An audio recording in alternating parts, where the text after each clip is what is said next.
Hey, this is Boxing PlayHouse, and we're here for another After Dark series podcast. I got my main man here, Emelio Santana. yo, what's up? And I'm Sakura A. So, we got some exciting guests again tonight, baby. We've been striking gold lately. You know that? Oh, yeah, most definitely. Yes. Tonight, we got the untouchable Sean Mason is in the building. And then he has his, he has a boxing, type guy that's in there with him in his camp. He's a heavyweight, so you know how I love some good heavyweights. Right. Mike Coffee. Coffee in the house. Yes. And you know I have to have coffee every morning, remember? Or else I'm no good. So we know how important this coffee is, right. Okay? Right. Let me make sure I'm not showing nothing special around here with my outfit, baby. Okay, so basically, this week we learned that Dana White cannot have his fight. ESPN and the parent company of Disney has asked them not to have it. But they request that he stopped his plans to have it. I mean, do you think that was the right thing to do? I think it was the right thing. I wasn't, as much as I would love to see somebody get their ass whipped, I was not, with this. I'm kind of with, let's let things, people get well. I mean, this people out here dying. I just can't see guys in there wrestling and touching. And, we got this coronavirus out there, so I think we gotta chill for a minute. I know everybody wants to see a good fight, but we gotta chill. Let the experts and doctors, call the shots right now. Everybody's on lockdown. All sports. So I thought it was kind of selfish of him anyway to want to try to do what he was trying to do. So instead of risking putting people's lives in jeopardy, man, let's just hold on. Let's wait. You're gonna have to wait this thing out. So I feel about it. So basically, you feel like it shouldn't have got to the point where companies had to step in and be like, "Yo, we don't want this." I personally felt Dana White was being selfish, man. Let's just. Okay. I mean, everybody wants to get back into it, but you got, man, it's serious out there. It's serious out here. You got people dying, and they still learning new things about this disease. So to be trying to throw an event, especially with a sport where it's full contact, you grabbing and hitting and bleeding and sweating, it's just saying to me, you need to wait. Yeah, I hadn't even actually thought about the whole, bodily fluids flapping around and spraying people, and I hadn't even thought about that aspect of it. I just thought that it wasn't a good look for him to be trying to maneuver himself into a fight, for UFC. And taking the lives of everybody that's involved in the actual fights, jeopardy, whoever the refs were going to be, all the handlers involved with it, the actual travel there and back, like that was a lot of risk. So I'm kind of glad that they decided to put the shutdown on that. And Dana, you just wait like everybody else. I mean, all it's doing is just making us boxing fans and combat sports fans just ready to like slurp up anything that comes out. Like we're gonna be like, "Oh, I'm watching that. Oh, I'm watching that." I'm not even into MMA, but I'm watching the next UFC fight. You know what I'm saying? Like we're gonna be trying to watch everything. Because, we're going to be so hungry by the time it happens that it's going to be a lot more. I feel like it's going to garner a lot more attention. Right. If it is like people can show up, fans can participate. And, they say UFC has some great crowds and some great energy when they participate. Their fans participate too. Definitely. So, I mean, I can't wait, but I want to wait. That's the thing. It's like I want to wait till everything is safe. What's up, T? Shout out to T Mason, his manager and mom. We call it a momature. And we want to just thank T for always looking out for Boxing PlayHouse and trying to represent us and, just allowing us to be a part of the T Mason family. Right. What's up, T? So I also wanted to talk about, before Sean gets on, Sean, we see you chiming in here. I really wanted to talk to you about the BJ Sanders situation because I didn't get to even say anything to you about that whole situation. You know, BJ, guys, BJ has really gone out on a limb this time. Well, basically, I mean, the thing that got me about the situation is that he was mimicking, what you do when your wife is, talking too much junk when you're in quarantine and he had a bag set up where he could show people how to do these boxing moves on the wife, like a good old 1-2 or something like that. And I just felt like that was so inappropriate, being that, I mean, this is really happening, guys. There's like an increase in domestic violence cases right now. So I didn't think that he should have done that. But what I wanted to ask you about it is, do you think that the UK Boxing Commission, well, it's like the equivalent of the Boxing Commission here. I think they call it the UK Boxing Association. You think they went too far by giving him a lifetime ban? It was a lifetime. Yeah. I feel like he should have been punished. I think a lifetime is too excessive, but he does deserve some type of punishment. Battering women, it's totally. I'm totally against that. So I feel like he should have been punished. It was poor judgment. Should have been punished, but a lifetime, I think, is a little excessive, to be honest. I mean, yeah, I think they overreached on that one, but he did need some type of punishment, I feel like. And so, basically, I'm hoping that he learns from this and stop with the damn foolishness. Like, he be doing some corny ass damn stuff. He find that it's funny, and nobody's laughing but him. Like, I don't know where he comes up with this sense of humor to think that something like that would be. Like, we in the Me Too movement. How the hell he thought that was gonna come off as anything but inappropriate? Like, come on. And another thing, I don't like how he raised his little boy. Remember they had to weigh in with what happened with the little boy? Willie Monroe. Willie Monroe was touching this little boy on the head, and this little boy hit him in the nuts. So I didn't like how he, I mean, work on some parenting skills also. Damn. I hear you on that one. I mean, I thought that was like a playful thing, but it seems like, the apple don't fall far from the tree. Because, I mean, there's nothing funny about a man getting hit in his, crown jewel area. You know what I'm saying? I'm interested to see what Sean Mason has to say about this topic as well as coffee. So let's bring them on into the show so we can get their opinion on this situation.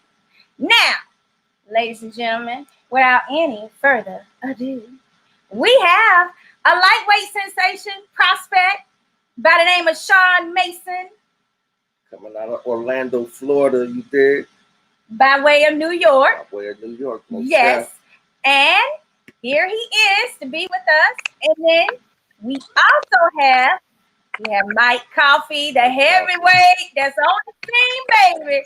What's going on? What's going on? How you doing? Awesome. Sean, what about you? You doing okay? Sean, I'm eating ice cream right now. Oh, okay. He's eating ice cream? Yeah, he's why he eating ice cream. Okay. That's right. Get that Blue Bell sponsorship going. Okay. That's what I got. How you know? That's the only ice cream that's worth even mentioning in this world. Okay. Is it the whole Sean? Is it the homemade flavor? Huh? No. It's my niece. She put me on the cookies and cream. Oh, the cookies and cream. Nah, cookie dough, man. Cookie dough. It got cookie dough in here. Yeah, that's my favorite one. Cookie dough. Yep, that's my main deal right there, Sean. That cookies and cream. Mm-hmm. Listen, guys, you heard us over talking. What we want to know about is BJ Saunders' right or wrong move, and also was the punishment fit the crime? All right, so look, what I think personally he should do, because what he did was kind of wrong. I think he should do a fundraiser, not for abusive men or abusive women, like for abusive relationships, and just like show what's the word I'm looking for? Show some, when you show somebody love or like you show like you care, he needs to like give back to those people. Just do a fundraiser go out there, sign autographs. If they do want autographs, you know, just give back for doing something stupidity like that. Because that honestly, that was wrong. A few people I seen thought it was funny. I didn't think it was funny personally. Others that didn't like it, you know, took that to the heart. Right. Right. Now, Coffee, what you doing? Come on now. Come on with it. I mean, Sean, he's being real positive. He done took it to a positive spin. But I need to know, like, was this stupid or what? Yeah, it was dumb. You know what I'm saying? But that he got caught up. He got trapped into chasing likes, like a lot of people do. They put out these videos, you know, just trying to go viral, trying to chase likes, and you know, he just did the wrong thing. There's nothing funny about it, you know. And now he's suffering the consequences of it. I mean, I don't feel bad for him or anything like that. So it is what it is. Coffee, you think the lifetime ban? Yeah, lifetime. You think that was probably excessive, but you know, hey, shouldn't have made the video. You know what I'm saying? Like, because I mean, that was definitely excessive though, because I mean, you're gonna give him a lifetime ban for that, but there's guys who pop for drugs and all that, they don't even get lifetime bans. And you know that's something that can you can seriously hurt someone in the ring. Yeah. You know what I'm saying? Being in there on these PEDs and stuff, they don't even get lifetime bans. So he probably should have got like this should be a certain amount of time, you know? Yeah, that's how I see it. Well, we're also joined by you guys' team coach and trainer. And you know, I am ready to talk to you, Mr. Aguilar. All right, how you doing, Sakura? How you doing, Sean? Coffee? Hey, what's going on? Good, man. Well, I haven't seen those dance in a while. Here's my thing. Yeah, I got to get my dance on. But well, I'm the only one without a cut. Like, I'm the only one who look like they going through it. You know what I'm saying? Like this. Looks like a mountain man. That's true. And then Sean with his hair, you know, Sean, how you doing with his hair? I mean, they still can, you know, you still have your hairdresser on tap because, you know, my nails is suffering right now. Look, so like, basically, I'm struggling just like everybody else. I can't get no haircut. I can't go do nothing. Basically, I'm locked in the house. I'm locked in my room. This is my first time leaving the room today. What? You just not locked in your room? I'm just locked in my room. I'm just in my room. I'm really just like working on, because I have my lawn service that I've been working on since the last time I got on, and I really just been working on like how to do certain things with my lawn service so I can expand my business. Mm-hmm. I seen you doing your thing. John is a master grass cutter, baby. I seen. Oh yeah. I saw the video of pictures. He take pride in his work. I saw Sean edging the grass. I saw that. All of that, yes, sir. We get his butt over here. We had begged somebody to get over here. I don't even know the guy that ended up cutting this grass. I'll come that way. You come to St. Pete? Listen, I'm everywhere. Oh, somebody said, I see Sean Mason is in the house. What it do? Who is that? I don't know. AFKI, dang, 547. AFKI 547 local. Oh, it's somebody from your area. That's it. Must be. What's up? Oh Lord, we got the devil himself. Ivan H. Aria is on here. Ivan. Ivan. How you doing, Evan? Magic team. Magic team. The Magic team. That's what Magic team. Okay. And then let's see. Somebody said, "What's up? What it do?" Let's see. I don't know who this one is. Karini? Is that your girlfriend, Karini? Rose. Sean. He's about to get somebody in trouble. Hey.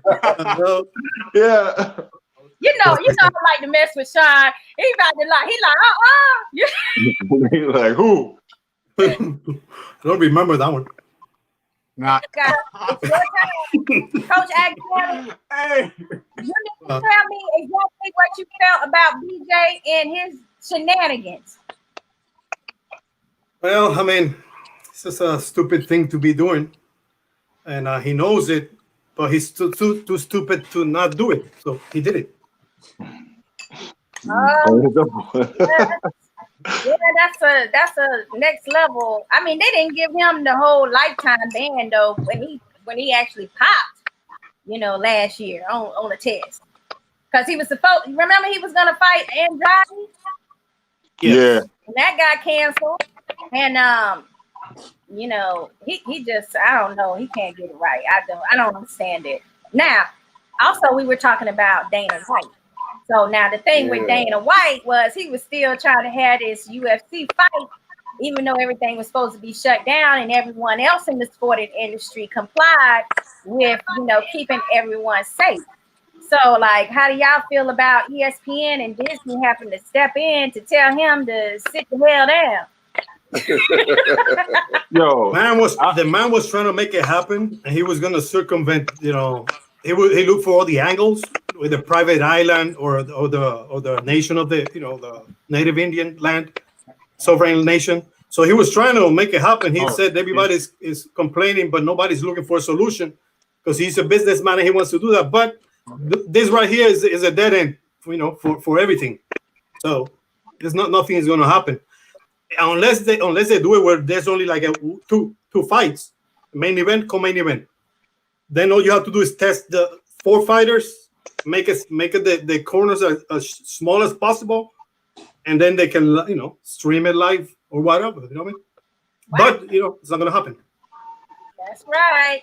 Too much chances would have to be taken to make it happen, but I do like his entrepreneurial spirit. That's exactly right.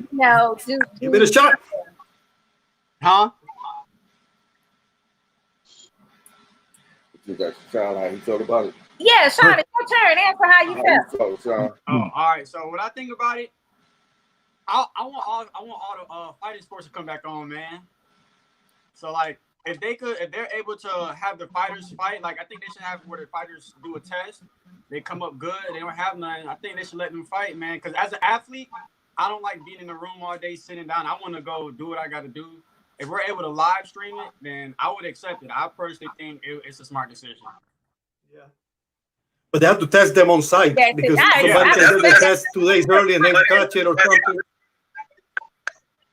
The problem, but the problem with all that is everybody keeps talking about is the testing. Remember, we having a hard time as it is just testing the regular average Joe. That's going to be the biggest problem is the testing.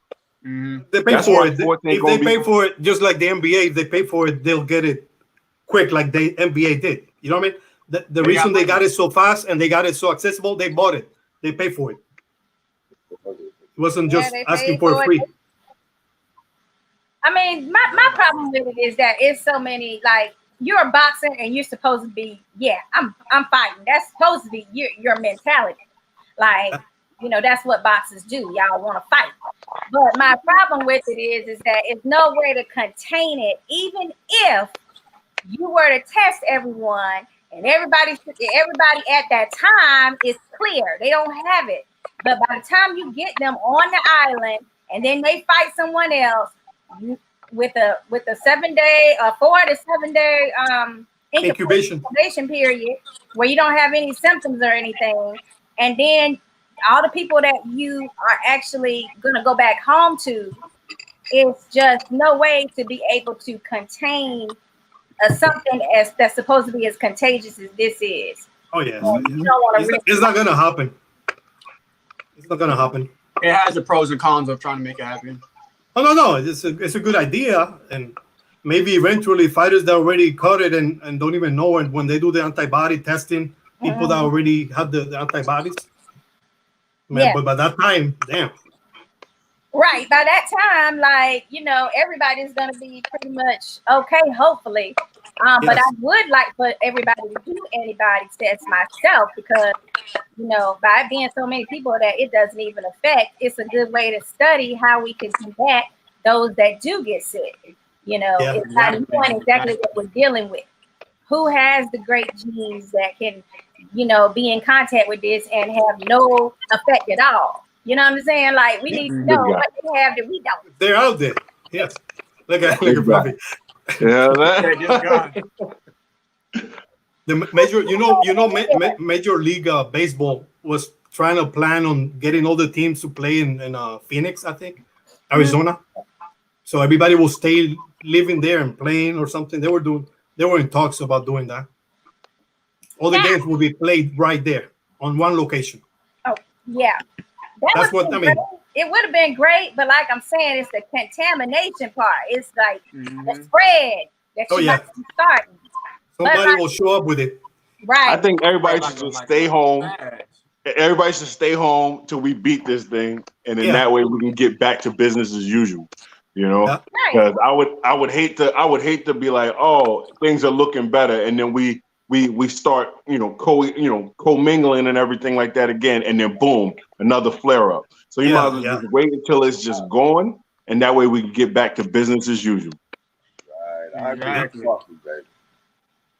I miss Coffee is like, I mean, Coffee, where are you located at right now? Are you in New York right now? Because I know you just recently came down to Orlando. Yeah, no, I'm down here now. Like, you've been here for a while.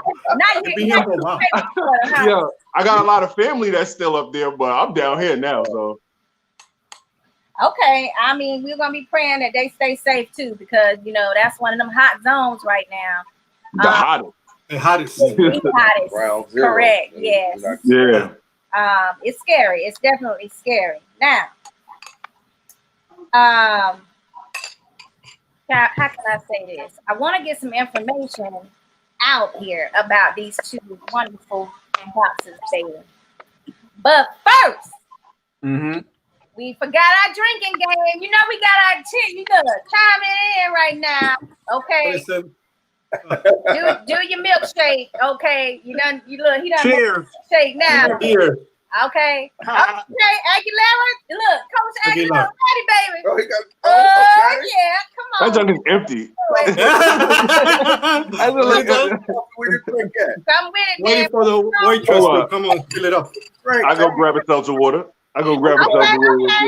How was that? About empty. Ice cream. All right, so I'll do a cheers, toast, okay? And what we're gonna do is from now on, when you get the word coffee, it's video. Okay, we got your water. All right, Water. listen now. Whenever you fans hear either untouchable or coffee time. Coffee time. You know what time it is. You gotta take a sip of your drink now. All right, so are we ready for our toast? Well, okay. I think I was a little early on my milk, but I'll re-drink whatever's in here. all right, let's go. Okay, so you got to toast. Two. Here's two. Box of PlayHouse. Oh, here's the box of PlayHouse. And what? Team Mason. And Team Coffee. And Team Coffee. And and Coach. And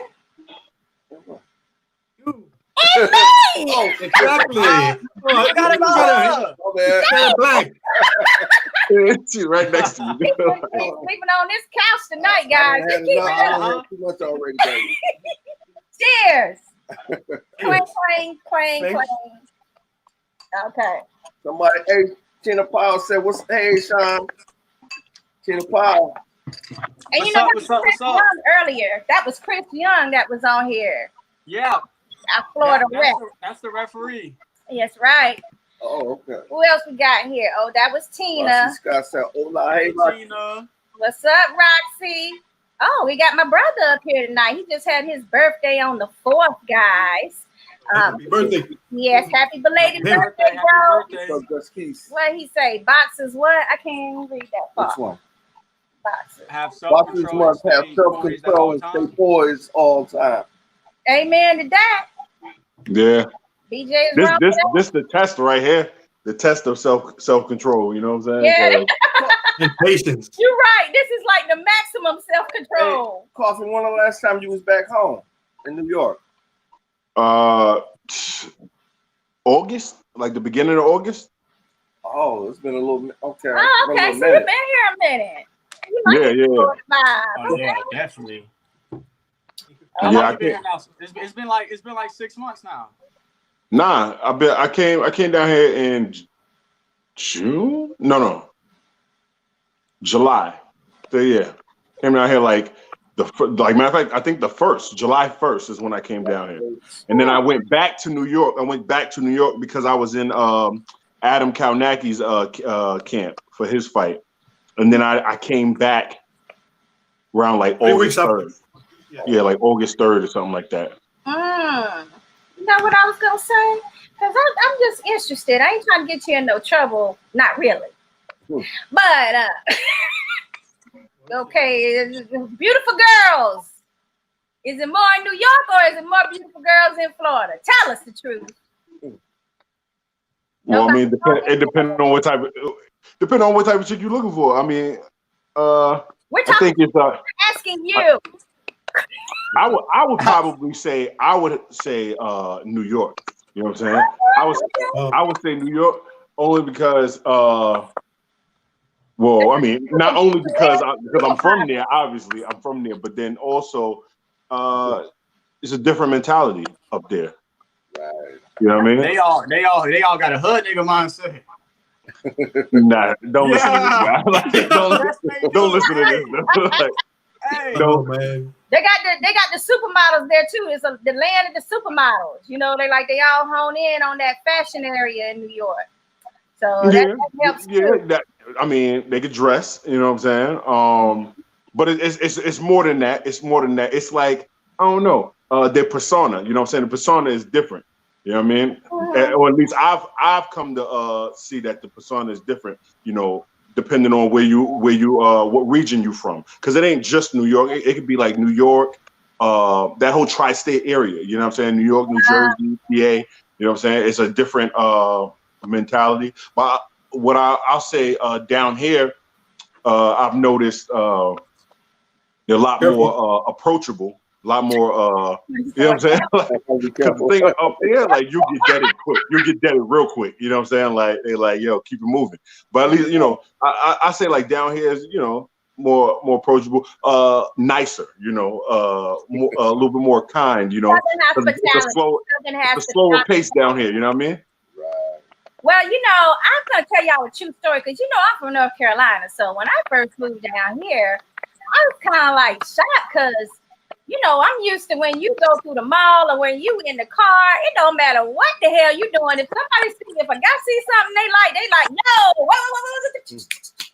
like they own you right away. And then here, I remember being out with me and my girlfriends, and we're just like getting these stares, like this blank stare at just that's freaking awkward. That's what. Yeah, and you're like, I'm like, they're like this, and you're like, hi.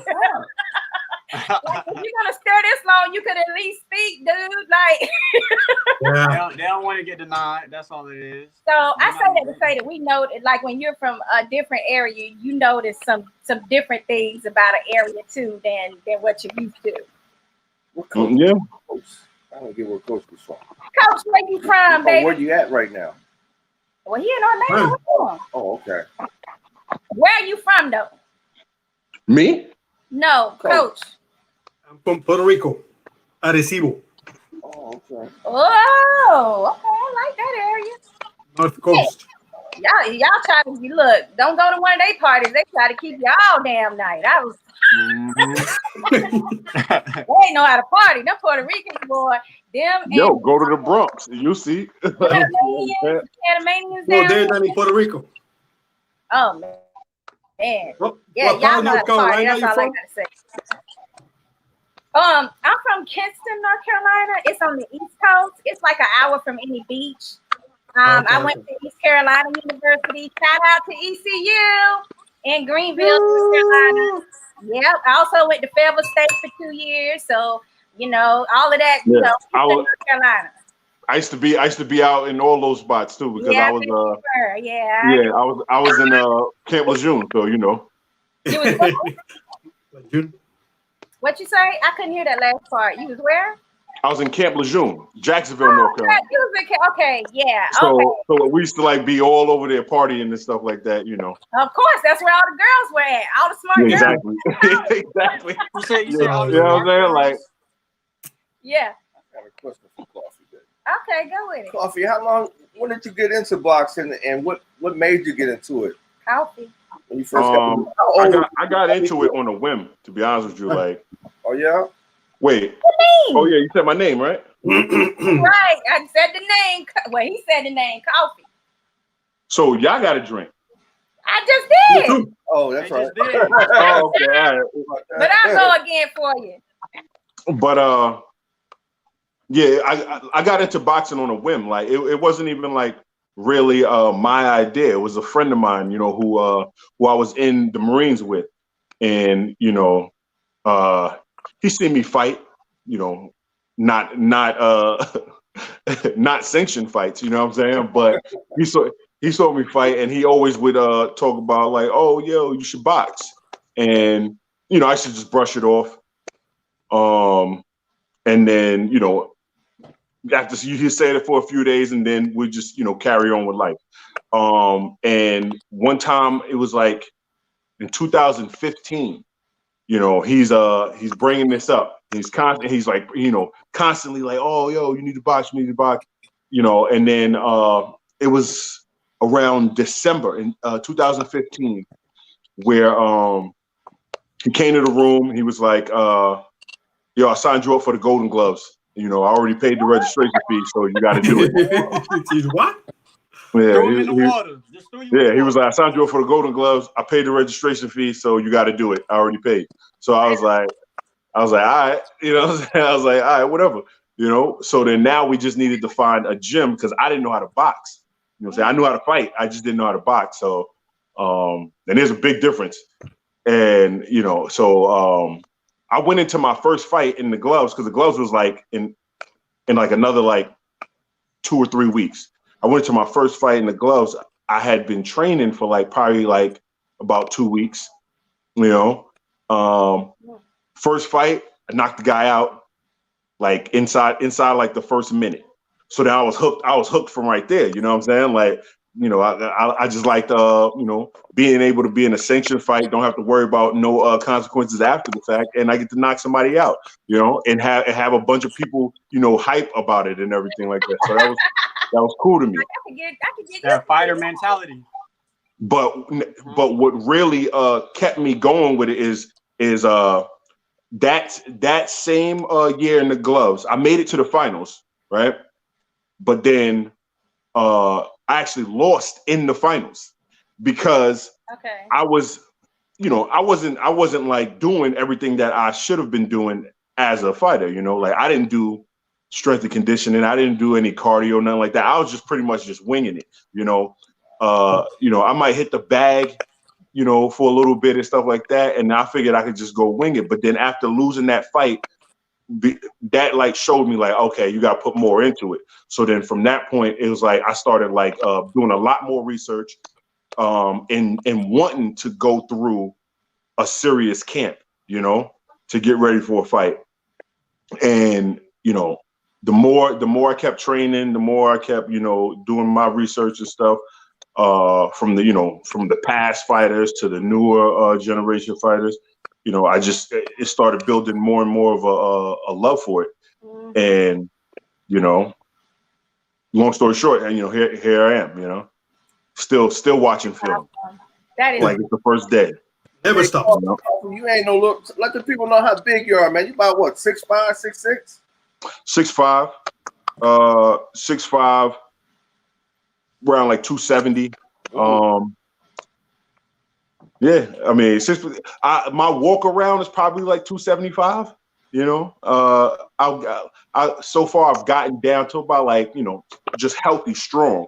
Got down to like a 269. 269. Wow. Yeah, I feel good there. Looking at you already, about to have some lady fans in the house, and as I'm thinking about that, I see that we got a comment from Anna Watson, and she says, "Hey, do you guys have ladies? Who want to go first? Sean, I seen your girlfriend. Anna want to know, y'all. Yeah, but if you had a little breakup or something, please let us know. I support all my female fans. You can keep supporting me. Okay. If y'all want to come up, take pictures, You're more than welcome to. I don't bite. I'm here. Okay. Coffee, you gonna answer the question? So, can you repeat the question? Coffee. Anna Young wants to know, y'all. Coffee. I mean, what's up? Yeah. Wait, repeat the question. Anna Young wants to know if you guys have ladies. Y'all got ladies. Oh yeah, I do. You know, I don't know why more than likely. Just be like, are you available? Like, stop with She this. said, Anna Young said, do y'all want a side chick? No. I want to make it to my next fight. Hey, right, Coffee.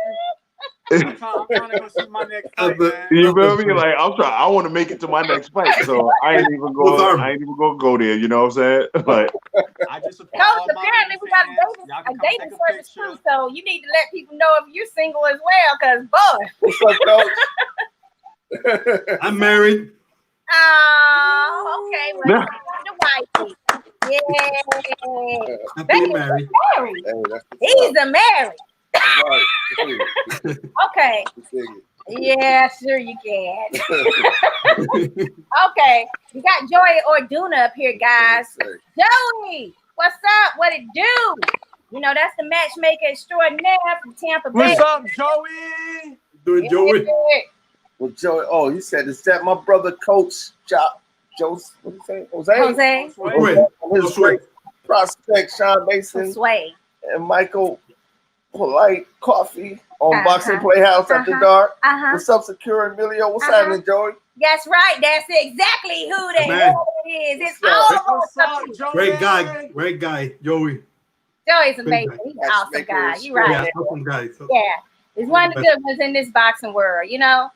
Now we got that from Coffee. Let's see what when Sean got into boxing and what made Sean start.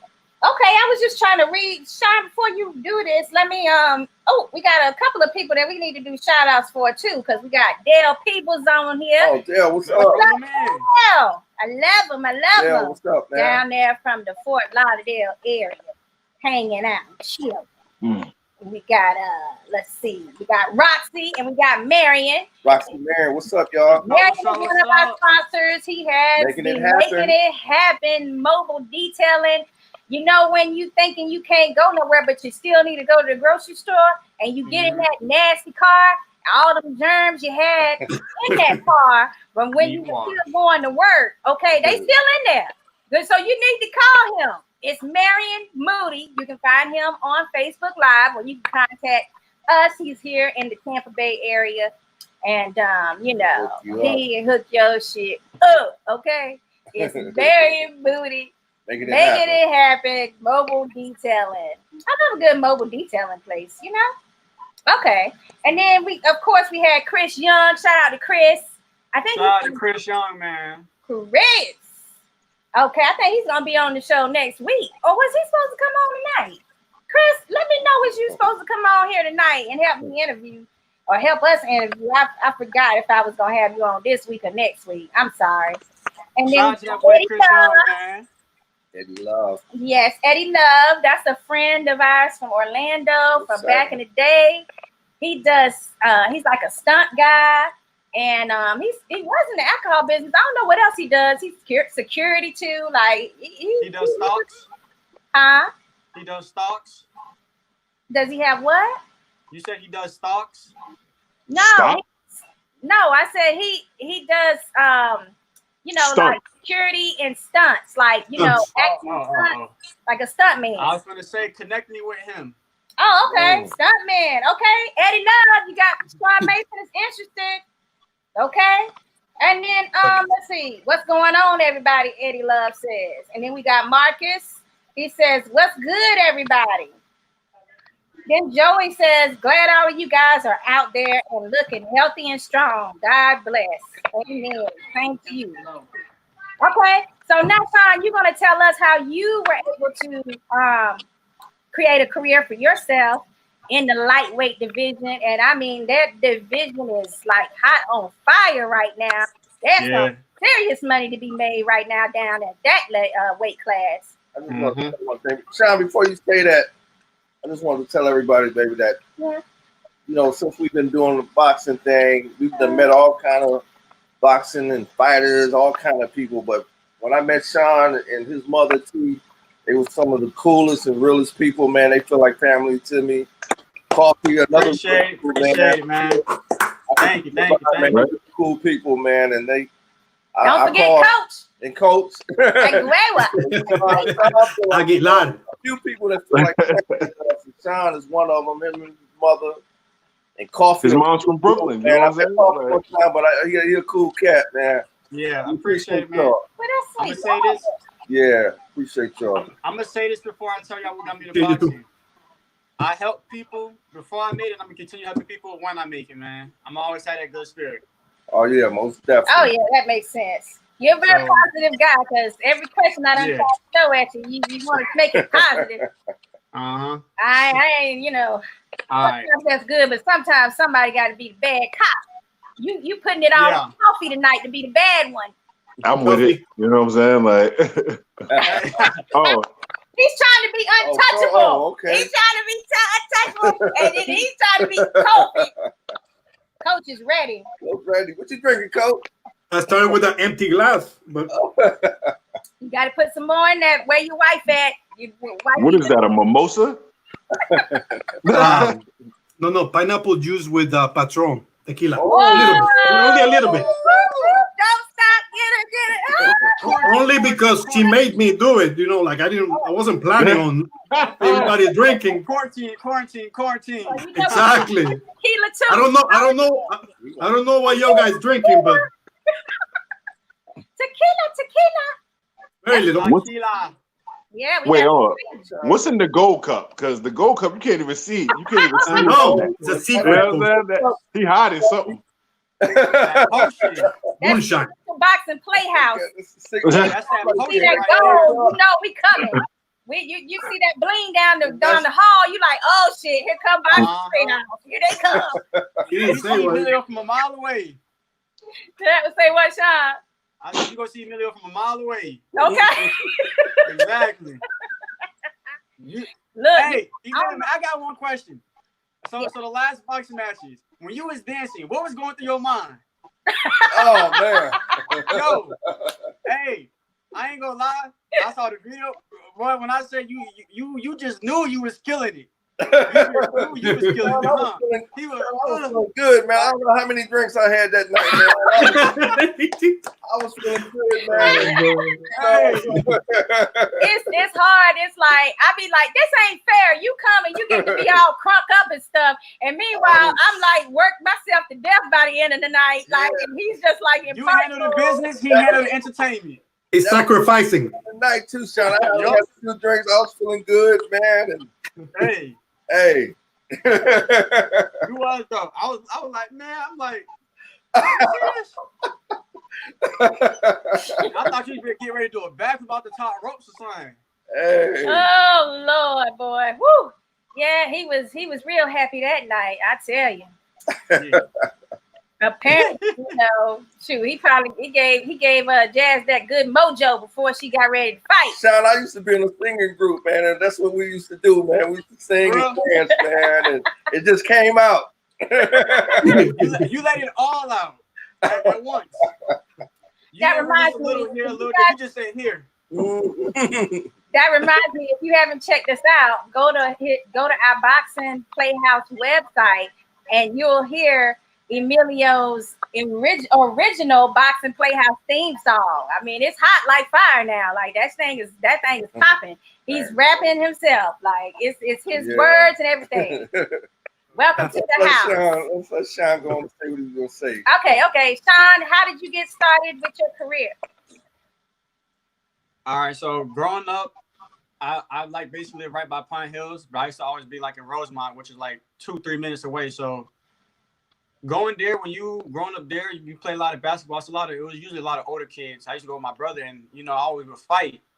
People always talk trash. You fight, talk trash, you fight. That's how it is when you grow up in the hood. So I really just like thought about it like, maybe I am kind of good at fighting. Maybe there's something else to do besides fighting. So I started playing other sports. And then my mom told me my dad used to be a boxer, so I got into research. And coach used to train my dad. And that's funny that he trains me now. And so one day my mom said, "I'm gonna take you to a gym so you can start training." I started training boxing, and once I had like my first sparring session against an older dude, I started was like, "Oh, it's fun. Getting hit is fun, and hitting somebody was fun to me at the point." And then ever since then, I just started building, and then my career just started coming to me naturally. I just wanted to keep boxing because it was fun. And boxing is only fun when you're good. That's right. Boxing, That's right. boxing is Where you heard that from? Where you heard that from, Sean? I heard that from you, but it's facts though. Boxing, like, Got a point. And everyone that's getting hit and you're not hitting nobody, it's really no fun. That's like if you play football and you never get to touch the ball playing on offense. You really don't get no excitement from it. Same thing with boxing. You want to be good at it so you can shine in the ring and not leave the ring face swole up, headache, ribs hurt. You know. I got you. But Sean, you said you were how old when you started? 12. 12. Wow. Yeah. I started at 12. You know, Tito was telling us since he'd been knowing you so long with the amateurs, and he was like, there's a couple of boxers. He said, I know they got what it takes. He said Mason is one of them. So I mean that means a lot when you got somebody that's actually repping, you know, for amateurs. They see you coming up the ranks, and then they know what time it is. So man, and the amateurs, I had people come up to me and tell me I'm one of their favorite fighters. Wow. You know what I like about and to hear that is kind of like you're like me. Yeah. One of those moments. So that's how I kept feeling when people tell me I like that body attack you do, Sean. Oh. That's that old school. That body that a lot. You kill a body, the head falls. All the time, every time. Yeah, you got that killer dad. Coffee, what's your That's G-Man right there. Say again? You have That's a signature. right I don't sound like to go to the body. You got a signature thing you like to do? I mean, you talking to Coffee? No, yeah. I think he was talking to Coffee because we like your jab. I like Sean body attack. Oh, you like the body attack, I was trying to see what I Coffee, like his jab. Okay, yeah, so Coffee, jab what too. you got for us? Because we haven't had the pleasure of seeing you yet. Yeah, so like me, like the first thing I like doing is establishing the jab. But more and more I fell in love with body shots because you know, I personally think that it's easy. You know, it's easy to land because, you know, the head is just this small thing, but everything else counts as a body shot. So, you know, it's easy to land. It doesn't take a lot out of me to throw it, especially like with the way that you know I'm being taught to do it now. It's like a lot. I put a lot less effort into it, but I get max results. You know. So you know, I enjoy going to the body now. You know, a lot more than I used to, but I will never stray away from the jab though. You know what I'm saying? Like either hand, don't matter. You know what I'm saying? I like the jab. You know, because I just like seeing the opponent, like when that bell ring and we step to the center, and right when he thinks everything is going to be, you know, we just going to feel each other out, just snap a hard jab, punch him dead in his mouth. You know what I'm saying? Punch him dead in his mouth, and then look at his eyes directly after that. And you can see when you got somebody's heart. You know, it's written all over their face. Well, it's on their face. They don't lost Exactly. hunger, huh? Mm-hmm. You killed the dream. Mm-hmm. So and from that point on, you just start chopping them down. You want to finish them, or you kind of ease off of which one you do? For me, it's not about you know, easing off of them or finishing them. Like the ultimate goal, I think, is to get the W. You know what I'm saying? Mm-hmm. Now, everybody want to get the W with a knockout because, like, that's like the best way to win. You know what I'm saying? Is with a knockout. It puts the judges out of the equation. That's why. Yeah. But on top of that, I do like chopping them down. You know what I'm saying? At the same time, of course, I want to end it with a knockout, but I also want, you know what I'm saying? You know, there has to be blood. You know what I'm saying? So I want to like beat a person up first, if I can. You know, if their face could take it, You know what I'm saying? I'd rather beat him up a little bit and then knock him out. Oh yeah, like okay, so you like the torment, you the tormentor. What I happened? mean, we torment ourselves for weeks on end. You know, we torment ourselves for weeks on end, preparing for the fight. So you know, got to give it to them all the same. Somebody got to pay. Yeah, you got to give it to them all the same. Fair exchange ain't no robbery. You know what I mean? Well, you know what? You know, I love somebody that's got that killer instinct. Like, let's go ahead and go for it. With protection, though, right, Coach? Make sure. Yes. Make sure A lot of protection and a lot of defense. Yeah, a lot of defense, but get that sucker on out of there. You ain't got to worry about the judges messing it up. Yeah. I love the attack when using the counter move during the attack. I call the offensive counter punching. Yes. Both of Sean and Coffee are good at those. It's one thing because you must be a good trainer, and you must be like, nah, we working on the body for sure. Like that's our signature moves. We going for that body attack.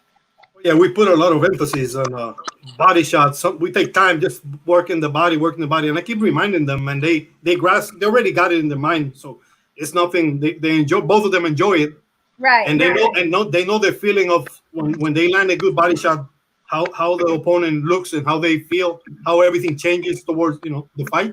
So it's fun for them. It's fun for me when I see them do it. Right. Kissing his knuckles.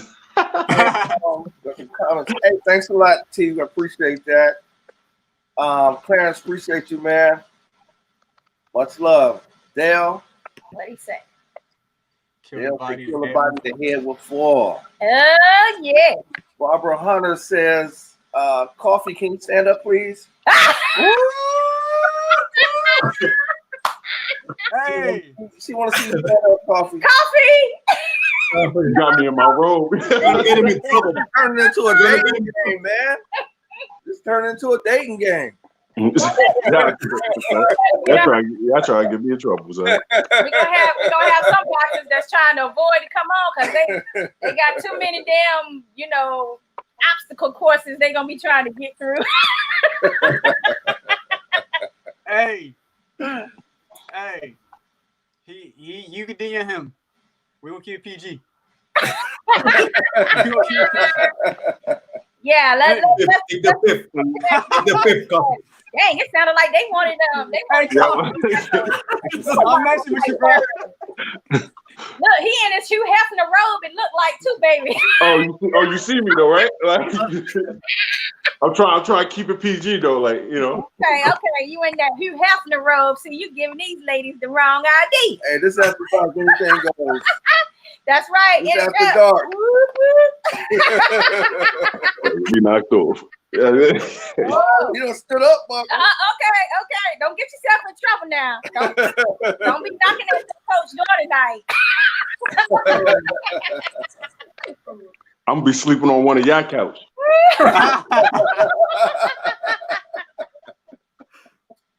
Okay, that's funny. To Tito Escalera. What's up, Tito? Okay, so T&K. let me ask this one other question about this quarantine situation, guys. And I want a serious answer.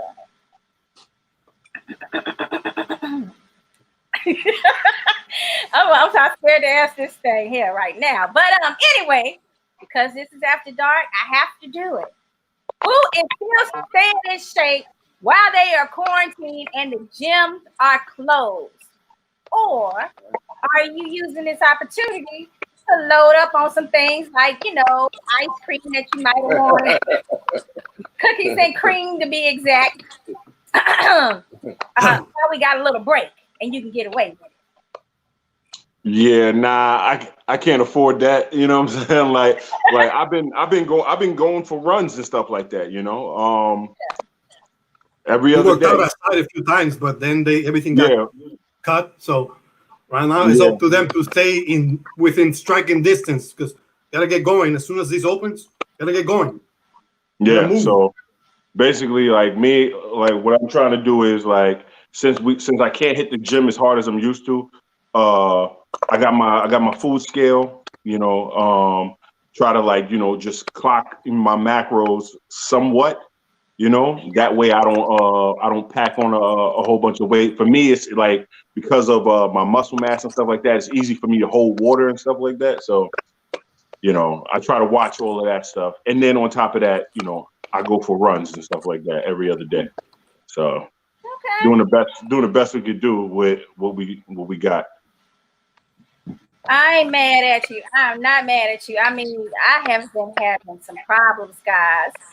And I can't stay out of my refrigerator. I cannot stay away from these damn frosted flakes. Oh man. Yo, you gotta keep it. You just gotta keep it out the kitchen. Keep it out the kitchen, man. Exactly. If it's there, it's there. My thing It's gone. is cookies. I like cookies and I like chips. Those are my vice right there. Yeah, that's Specifically macadamia nut cookies. I just don't buy them. I just don't buy them. If I don't buy them, out of sight, out of mind.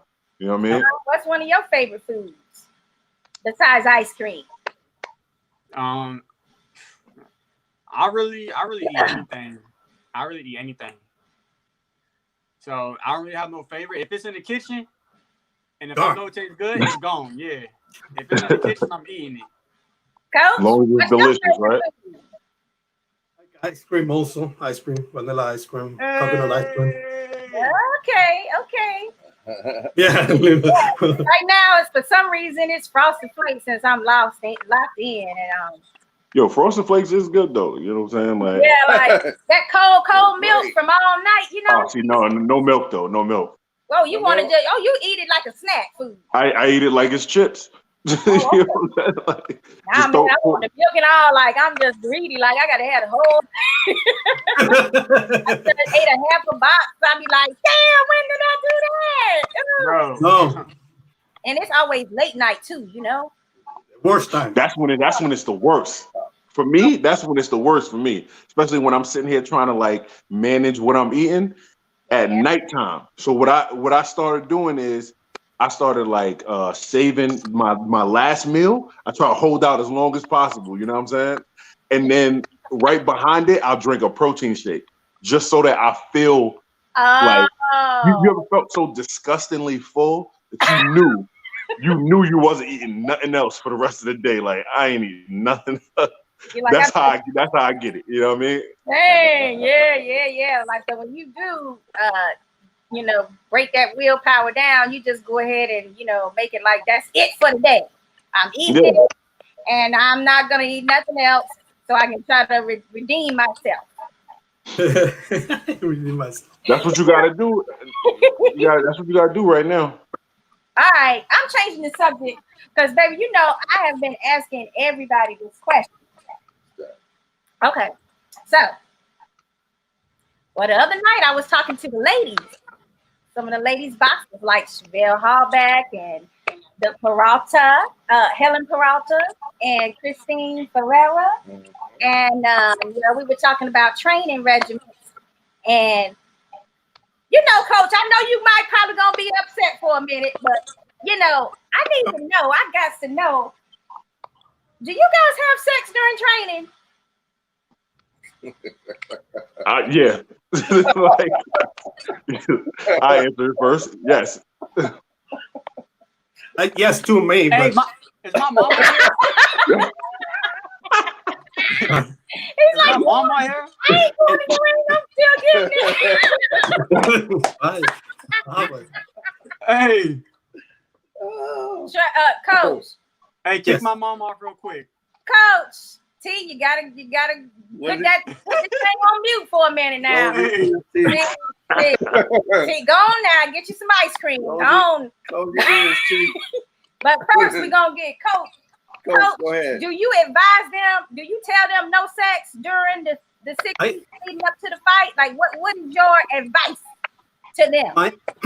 My advice is, and some people will say, okay, I can do it all the way to the weigh-in or in the locker room before the fight, but and nothing will happen to them. But my opinion is, I think 3 weeks should be in a series, depending on the level of the fight also. So, a big fight, you should have the discipline to be able to hold on. And it's not just the legs or this or that that people talk about. It's you know how angry the person gets when they go so long. You want to take all that anger That's what into the ring. You don't want to be all happy, you know. Like, you know what I mean? You know, it's like you know, you got to take it on the other guy. All this, you know, Come in the all ring this like, weight. The ring want to kill somebody. You're gonna kill Right. somebody. it's stressing, man. I say you need that aggression. I'm with Coach. I think you need that aggression. That you just be like, you know what? As soon as this fight is over, I can get some. I'm finna now screw this person up. I'm finna Exactly. A lot of testosterone going in the ring. Yes.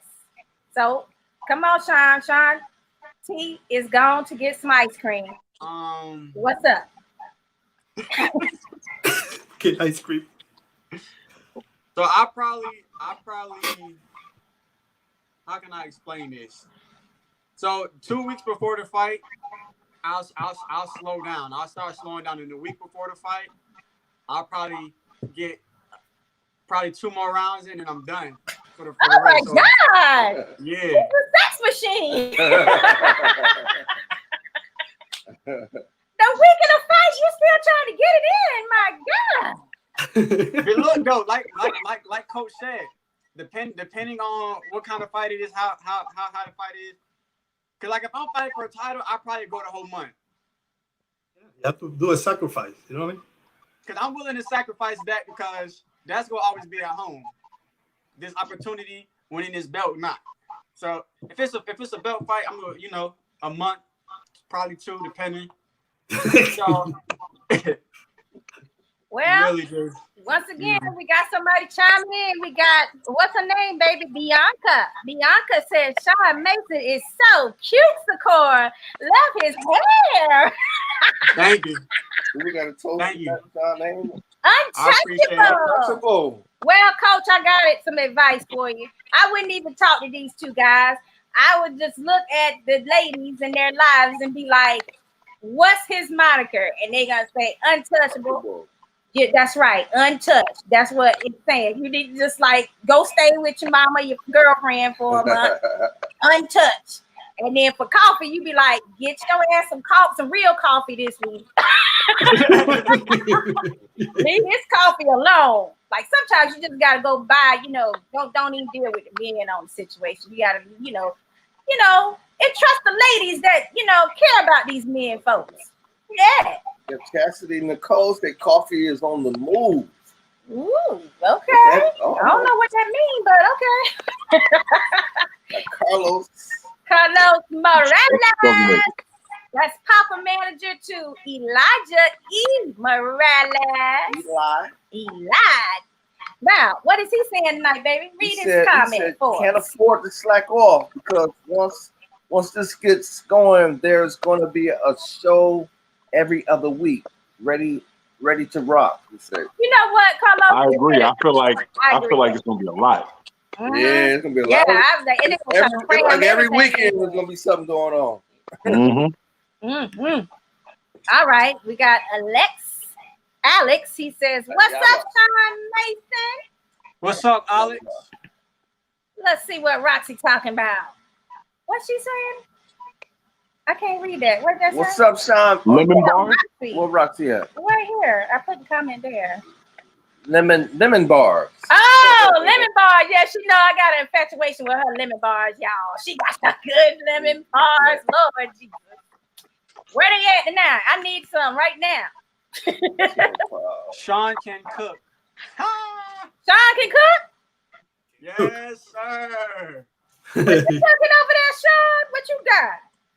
Pancakes. Oh yeah, hey, Coach. Tell them about my pancakes. My pancakes be like this thick. It's soft, like it melt in your mouth like cotton candy. Like an overload of pancake. Oh yeah, you trying to really get somebody with some love, some serious love handles. Lord. Thick over handles. Well, I want some pancakes and some chicken wings. Make it like Roscoe's, Roscoe chicken and waffle, yeah. Make it like that. Wife loves that one. We getting the invite. Never had that a day in my life. You heard about it? You heard about it though? Yeah, I heard about it. But isn't that like a South thing? No, California. Oh, I don't know. Man, listen. I don't know. We got IHOP in New York. Nah, we got Waffle House in North Carolina, and We got Waffle House here. Waffle House is the best. And Yeah, North Carolina was the first time I ever been to a Waffle House. These Waffle Houses here ain't got it. Like, look, it'd be like a party up in that North Carolina one. Yo, in North Carolina, like everybody was leaving the club, going to Waffle House. It's a beeline straight to the Waffle House. Yeah, everybody going to Waffle House, man. Like after a while, you realize like you got to have an exit strategy because something might pop off at Waffle House too. Yeah, I mean, sometimes like that's how it used to be, man. But you get you a good, nice, pecan waffle and some patty melts. I like my patty melt over there. I like them hash browns. Well, we ain't gonna talk about food. Everybody know I love food, so I love hash browns. I eat hash browns all day. Well, I was gonna get some Sean Mason food. We gonna get us some Sean Mason. Yeah. Oh, I can cook now. All right, don't set it up now. Don't you set yourself up because you don't know me. I was trying for a good meal. Don't want a baby. Oh yeah, you do. That's right. I can't cook. Look, and bring groceries too. There are no excuses. This is what I want. I'll be sitting right over here in the living room. It'll be cooked up. Okay. 3 rounds. And you know what I make really good though? Like I'm probably the best person that when it comes to making this, I make the best yams. You make the best what? The best yams on Thanksgiving. Yo, you going old school with it. Hey. Yeah, who taught you Your these mom foods? taught you that? No, so like she always used to cook, and the only thing she used to let me cook was yams. So like I just got really good because I cook yams every year. I cook yams. Like, let me put this brown sugar in here with this vanilla. Okay, well I like it. I mean, I'm down. All right, we are family. Let's go on down here and see what else we got here. What Clarence got to say, baby? Clarence said, Boxing PlayHouse, the best. Truly love you guys. Hey, appreciate it, Clarence. Thanks, bro. Let's see what Alex saying. Alex says, Sean Mason can't fool nobody. Stop the lies. Ooh, he trying to call you out, man. Look at the dog. Hey, I can cook. I'm personal chef. Talking about something else. Okay. Carol Crawford said, these guys are hot. Woo! Love Boxing PlayHouse. Oh, man. We got these ladies on the deck. Ladies are coming out tonight, y'all. Boy. What's happening tonight, man? Wow. You know what's happening. These guys are You know hot. what's happening. Everybody's quarantining and they getting like a little they getting fancy, you know. Yeah. Yeah. And then The truth is coming out. Hugh Hefner chocolate drop robe on. Shine over with his hair, got his damn fluff, you know. Yeah, you know what I'm saying? He's sitting there. He's sitting there. Yeah.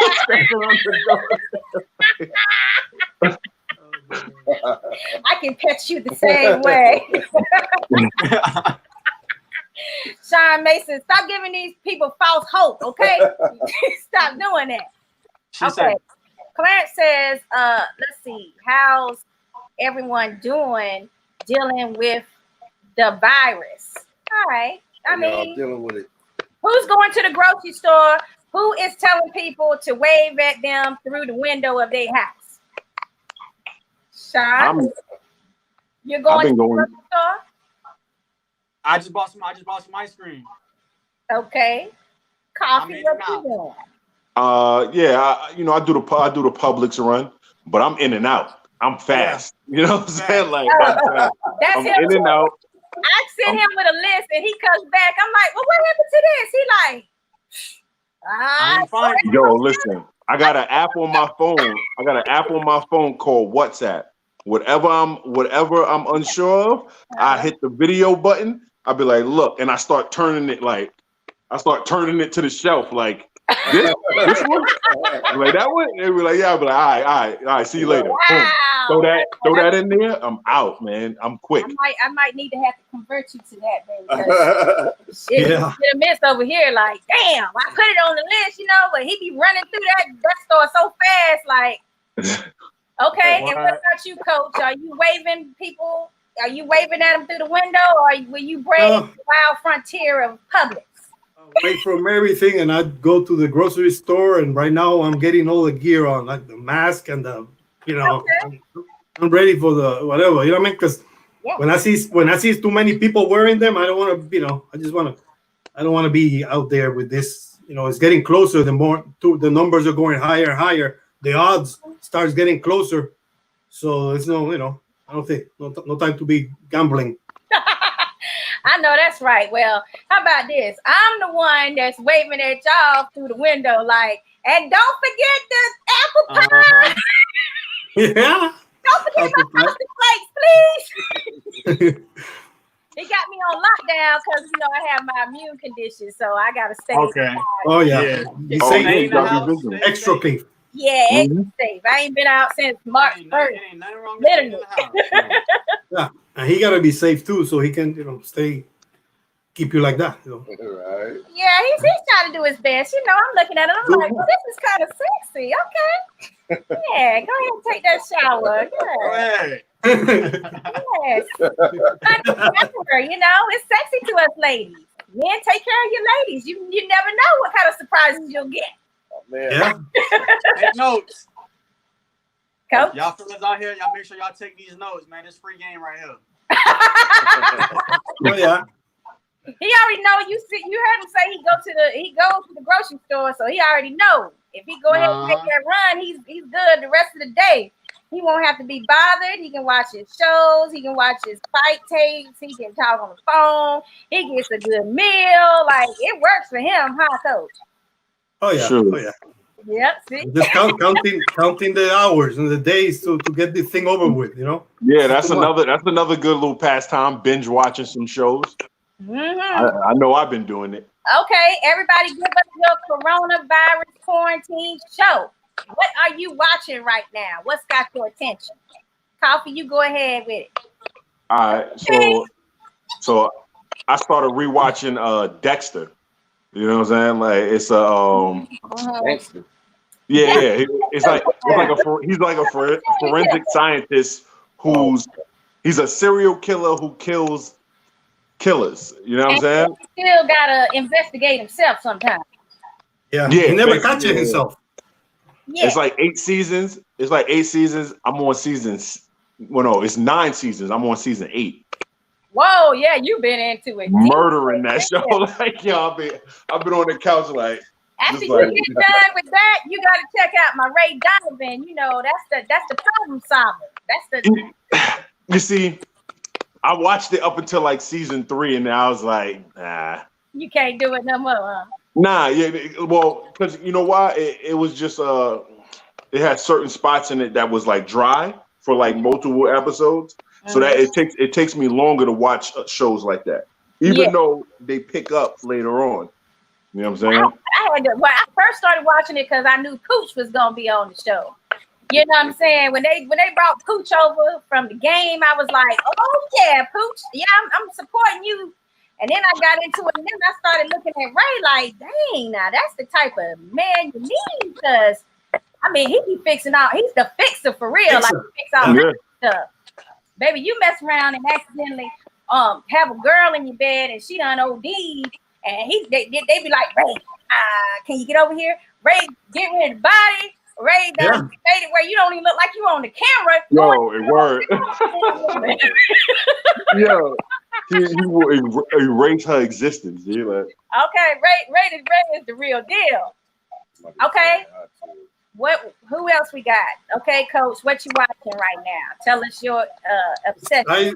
The only thing I binge watched was Monzon. It's on Netflix. It's in Spanish, but with the subtitles. A great series. It's about Carlos Monzon, the greatest Argentinian boxer of all time. Middleweight. Wow. Middleweight. Yeah. He had the record. I think he had the record before Hopkins broke it against Trinidad that night. But Monzon, he after he ended his career, he killed his girlfriend. So the show is about all the problems after that, and he had a fixer also, and then includes the beginning of his career in boxing, all the way to the end. You know what I mean? So it's if you get a chance to check it out, Monzon, It's a great It show. might be our weekend infatuation. Coach, 'Cause I like that. he kind of did like that. What was the lightweight dude that killed his wife, man, and went to prison and then killed himself? It was Edwin Valero, what a Edwin great Valero. fighter. He could have been the greatest Venezuelan fighter of all time. Yeah. But he was crazy also. Were they from the same place? Argentina? Or what? Valero was from Venezuela. Monzon was from Argentina. Yeah. And Valero, he died undefeated. He was 27-0 with 27 knockouts. Yeah. And a champion. That's serious. And then he killed a girl, and then he hanged himself, or somebody hanged him in jail. So it was a crazy disaster. But you know, we're finding out now that a lot of times that this happens with boxers and football players and combat sports, that it is that CTE. Like they've already sustained severe CTE that makes them do these, unthinkable crimes. And wrestlers like Benoit, that's another one. Benoit, yeah. We just watched We're watching that one. Yeah. I saw that one. That show was great too. That wrestling show. Yeah. What was that? Beyond the Ring? Or Beyond the what was that? Dark Side of the Ring. The Dark Side of the yeah. That's awesome. You gotta watch that, man. Check out the Bruiser Brody story. He went to Puerto Rico and got and got into some arguments and problems, and he never left the island alive. That's another great story there. We saw that one with Bruiser Brody. Bruiser Brody, yeah. The guy, he's out right now. He didn't even go to. Did he go to jail? He never went to jail. You know, I remember when that happened. Yeah, he never went to jail. Self-defense in Puerto Rico. Okay. Coach, Monzon, he never fought Marvin Hagler, right? No, Monzon never fought Hagler. No. Okay. He was an earlier era, so he was already out. But some of the people that eventually fought Monzon got to fight Hagler at the end of their careers. Like so Benny Briscoe. Yes. Yeah. Briscoe, I think he gave Hagler a defeat. Boxing encyclopedia. Hagler lost two fights. I was like, yo, we're getting a history lesson right now. Yeah, it's a boxing encyclopedia. He knows too. He got Briscoe, Bernie Briscoe, a hell of a fighter too. He beat Monzon on that first fight, and he got robbed. But in Argentina, you don't win. You know, if you knock the guy out, they give you a draw. Okay. You got to knock him out over there. And no, you knock him out, and they give you a draw. You know, they don't want you to leave with a W. You got to knock him out and get a draw. Yeah, Argentina. That's how it was when Sergio Martinez went there to fight his fight in Argentina. You know, they had him winning that fight, but he really didn't win that fight, you know? Oh, yeah. So that's a good example. Okay, Sean, what is your obsession with TV? What your series is right now? Untouchable. Untouchable, baby. What you got in that cup? Oh. Water. I'm trying to get low too. Roxy probably real drunk by now. But, I've been watching like my lawn service videos on like how to mulch, how to cut grass, like just learning like little stuff. I've been taking this quarantine like really just expand my business because I'm not gonna be boxing forever, of course. You gotta have other stuff that's gonna pay money in your pocket, other assets. And I've been working on some other stuff, some other investments I ain't gonna speak about, but mostly my lawn service though. I still been cutting grass a distance though, because they stay inside, put the money right here, I cut your grass, grab the money, and I'm gone. Right. So, I know that's right. I like it. Sean be on that business tip, baby. Yeah, I got to. Too many people his age that do that. Sean, don't you rap? You do music too. Do I rap? Yeah. You put a beat on, I'll spit, son. Nah, I don't. Get them started. That boxing PlayHouse remix. Hey, you put a beat on, I'm gonna do my thing. Hold him to it. Put the beat on. Put the beat on. Boxing PlayHouse. And you know what? How about this? After my next fight, and if y'all there after I whoop Buddy, I want y'all to come up to me. We'll do an interview, and y'all go drop a beat, and I'm gonna rap about how I just won. Okay. Oh, I like that. Okay. So this live. So we gonna save this. We can screen record, screenshot, whatever. How are we gonna do it? Yeah, All right. You know we ready. We ready for that now. We blast the hell out of that because that's gonna be like y'all be like, okay. But I don't know what we're gonna have Coffee do though. We're gonna have him do something too, because he can't get off. Not rapping. Not rapping. I leave that to the professionals. Hey, I got one for Coffee. We can have him do while I'm rapping. He could be breakdancing. You can break down. Hey, gonna happen. Coffee know how to hit the folks. Beat Street. Hey, Coffee, you know you know. You want me to do the millennial dances? Yeah. Oh, you know. Yeah. Sure. I throw out a couple of those. Okay. Yeah, we're gonna make this some entertainment, box and playhouse style. You know, why not? Yes. Okay, Carlos is wanting us to switch subjects now because he wants to know. He has to know about these upcoming possible potential matchups with welterweights Crawford, my man Bud, or Errol Spence Jr. Versus each other. So, what do you guys think about that matchup? Who you got in there? I think Crawford wins. Crawford. Two Crawford. No, split decision. Not you naming it. Split decision for Crawford. Okay, I can dig that, Coach. I got Crawford. I had Crawford for a long time on this matchup, and Crawford wants the fight. He's been wanting the fight, so that's the reason why he wants the fight. And Spence has not been too eager to take the fight. In my opinion, that's only my opinion. Right. All right. And now the other fight was Lomachenko versus Lopez. Guys, I'm hearing this fight is about time to fall apart. I'm hearing like there's some things that don't sound like it's a guaranteed fight anymore, like they were saying 3 or 4 months ago. Why they say that? Because Lopez's team said that Lomachenko is making it difficult, like as far as the terms of the contract. They're saying that he's making it difficult, like as if he doesn't really want to fight. You know, he's basically like, you know how like when you got people, they'll price themselves out. They'll say they want to fight, but then they want like an exaggeratory amount of money. But in their case, Lopez is saying like the terms that he's asking for is like something that, you know, someone wouldn't agree to. You know what I'm saying? So, Lomachenko is going to get the lion's share because that has to be a definite. That has to be. So they might not agree with that. But Lopez and them is saying it's not even that. I don't know what it is, to be honest with you. But you know, if I had to guess, I would probably say like rematch clauses or something like that. Yeah. Okay. Well, all I have to say about that whole situation is Lomo and Lomo can be matched up right now with several other lightweights. He got options. And I believe that this is why he's like, well, I don't really have to fight you right now. If you don't like my terms, I mean, I can go to A, B, C, or D. And the thing is, Lomo is already said that he wants to retire soon because he's actually been fighting a very long time, even though he started pro late. So, you know, he probably can tell little things that he used to could do a little bit more sharper or whatever. So for him, it's probably all about these purses now at this point. But now I don't agree with the fact that you're going to say, yeah, let's make it. Yeah, that's next. And then later on, you're like pushing up all these terms and shit. Like, just go ahead and say, well, you know, I want to keep my options open because, you know, I either want to move down in weight or I want to make sure I get this Lomo Davis fight in, or you know, whatever the biggest fight he can make is at 130. So that's what I don't agree with.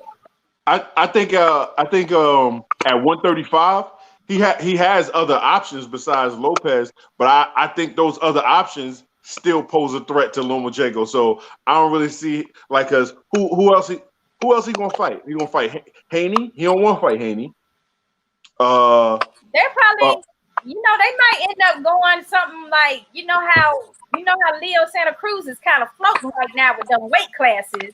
He's going in and out. Then he got that Mikey Garcia fight that still could possibly happen if Mikey decides that he's, you know, when he's done with welterweights.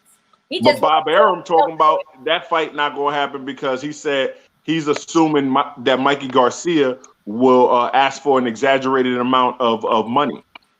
So Bob Arum was talking like he wasn't even looking Mikey Garcia's direction. I don't think he can get down to. I don't think he can make 35 anymore. It would be tough for him to make 135. I think that he's packed on muscle weight, trying to hang with the welterweights. I still like the fact that Mikey wants to try to get another division title. I like that hunger in him and stuff, but I just feel like it's getting more and more like unsettled, that like how he's gonna actually be able to maneuver one of these titles off someone else. I mean, because right now it's either him and Pacquiao, or I mean the other Errol Spence got the other. He's way bigger than Mikey. He's not beating any of them. Yeah, like and then who has the third belt, baby? Crawford. Crawford, right? Crawford. He's not beating any of the belt holders, the title holders. Right. So I'm trying to figure. Yeah, I said Pacquiao first. So I'm trying to figure out like how he plans on being able to really obtain that elusive title that he's looking for. So I mean, anything can happen in the sport of boxing. What Coffee said is right. I don't think he's gonna be any of them, but anything can happen. That is very true. It takes one punch to lose. We also got Clarence. He says, "What's the first fight y'all want to see when this virus is over?" Sean Mason versus whoever. My fight. You know what I'm saying? Yeah. Hey, I agree. I'm trying to see my fight ASAP. Word. Me too. I want my fight. Okay, I'm with it. I'm gonna see. I'm definitely ready to see both of y'all back in the ring.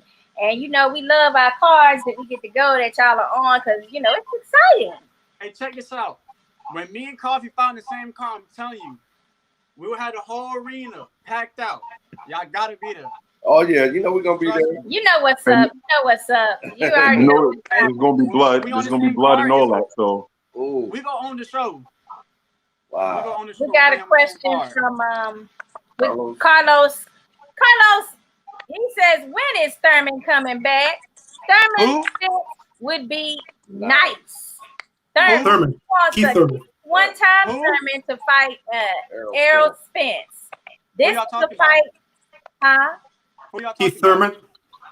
He wants Thurman and Spence. He wants Thurman versus Spence. He wants that fight because, a couple of years ago when Keith had both the WBA and the WBO, WBC, I'm sorry.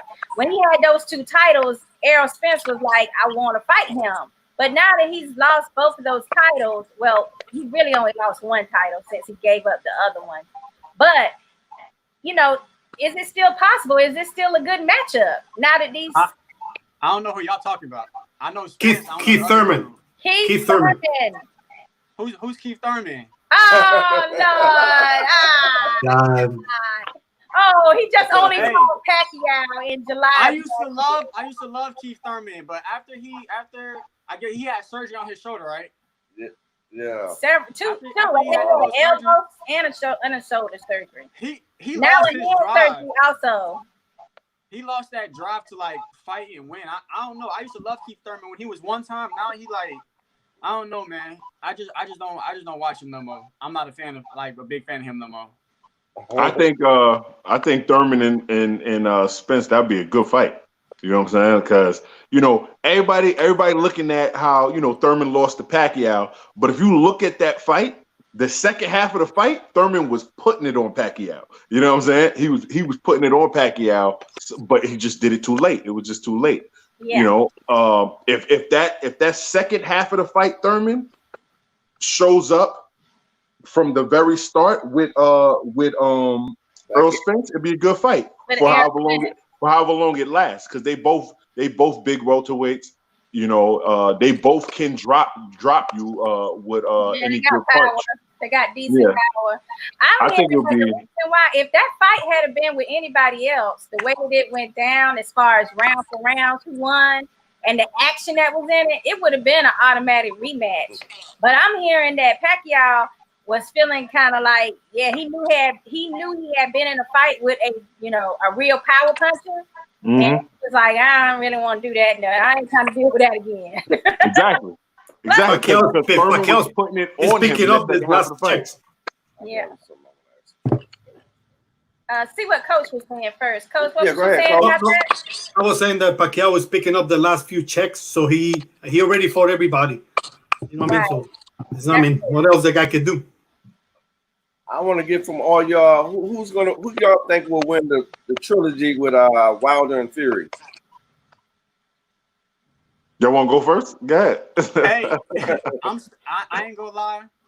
If Wilder gets a new trainer and actually learns how to box, I got him all day. Think about it. If Wilder could throw good body shots with his power, if he could throw good body shots, he has a good jab. If he could actually switch the jab up and do a flick jab, maybe an uppercut jab, like switch it up, he'll be a dangerous fighter in boxing right now.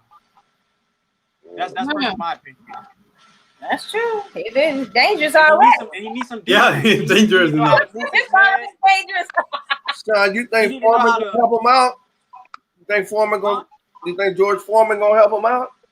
Hey, tell him he could come over here with our training camp and we'll help him out. If you don't want him, Sean Mason's untouchable team will take him. Okay. All right. So let's see what we got now. Coffee didn't give us a opinion Coffee, what you got? on Wilder Fury. Wilder Fury, you the heavyweight.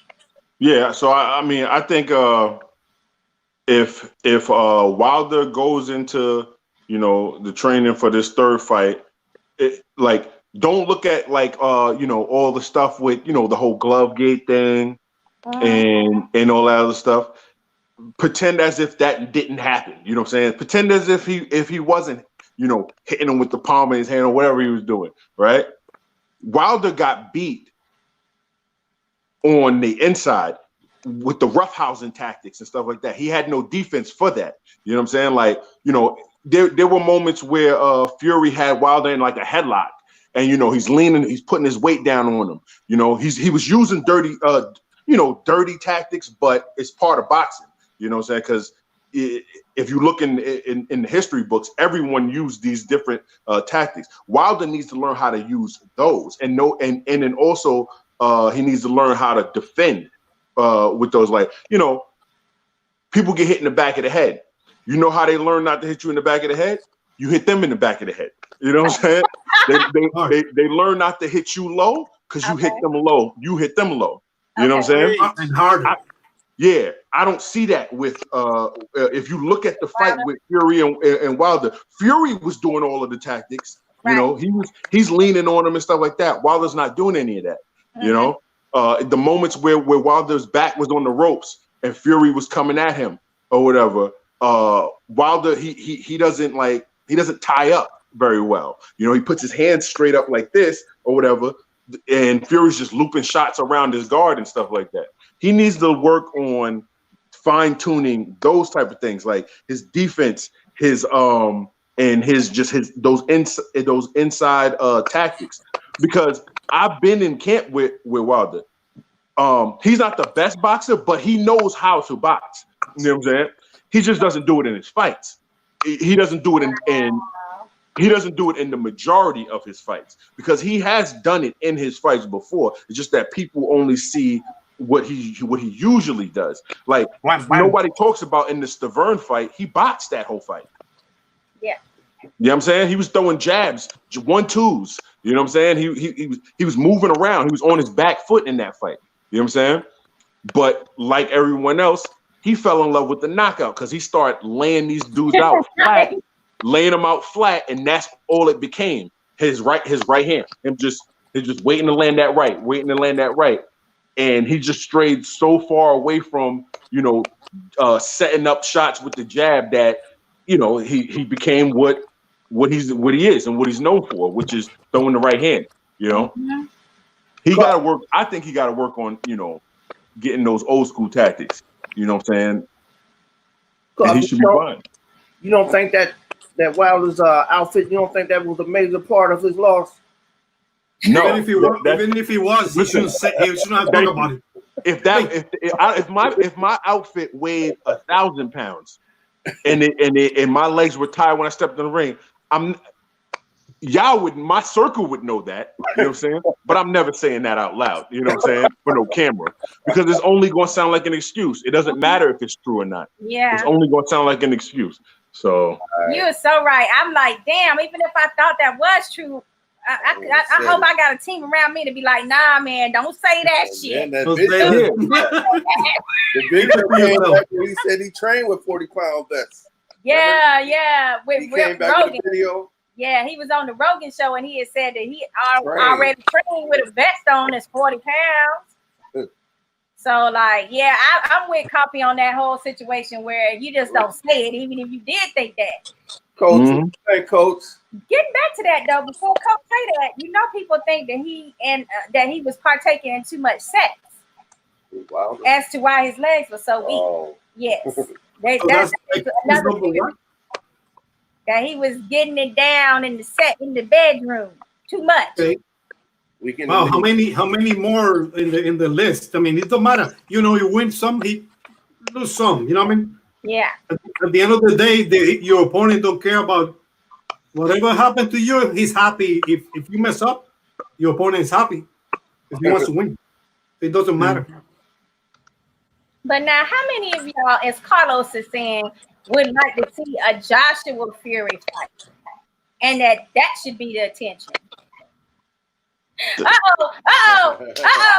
Right. Mike, what's going on? I see a lot of shaking your head right now. It will be a bigger fight at this moment, and it will be the biggest fight in the history of England right now. Because I'm not big enough. No Joshua fight until he fights Wilder, like he's been claiming he wanted to do for the past 3 years. You know what I'm saying? I feel like that's the abracadabra. That's the little abracadabra over here. You know what I'm saying? To distract everybody from him doing, what he supposedly said he wanted to do, which was fight Wilder. You know what I'm saying? And talk about Joshua fighting Wilder, not him fighting Fury. People want to see him fight Fury because either way, whoever wins, all the belts would be with the one fighter who's from the UK. I ain't trying to hear none of that, man. Listen, fight Wilder. You know what I'm saying? Right. Yeah, but Wilder knock Joshua out. He will if he beats Fury, which is a big if. The big fight right now is a Fury versus Joshua because of the circumstances. Mm-hmm. It used to be Joshua versus Wilder. Right. Now he's gone to the B side.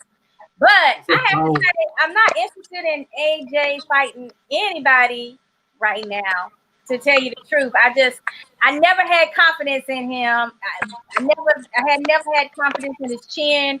I just always they built them a nice champion to make some real good money off of. He got the look and everything, but it's some stuff that be shaky when he fight. And now that he actually got dropped by Ruiz, he's even more shaky. Oh my God, I can't get hit now. You know what I'm saying? I was at that fight.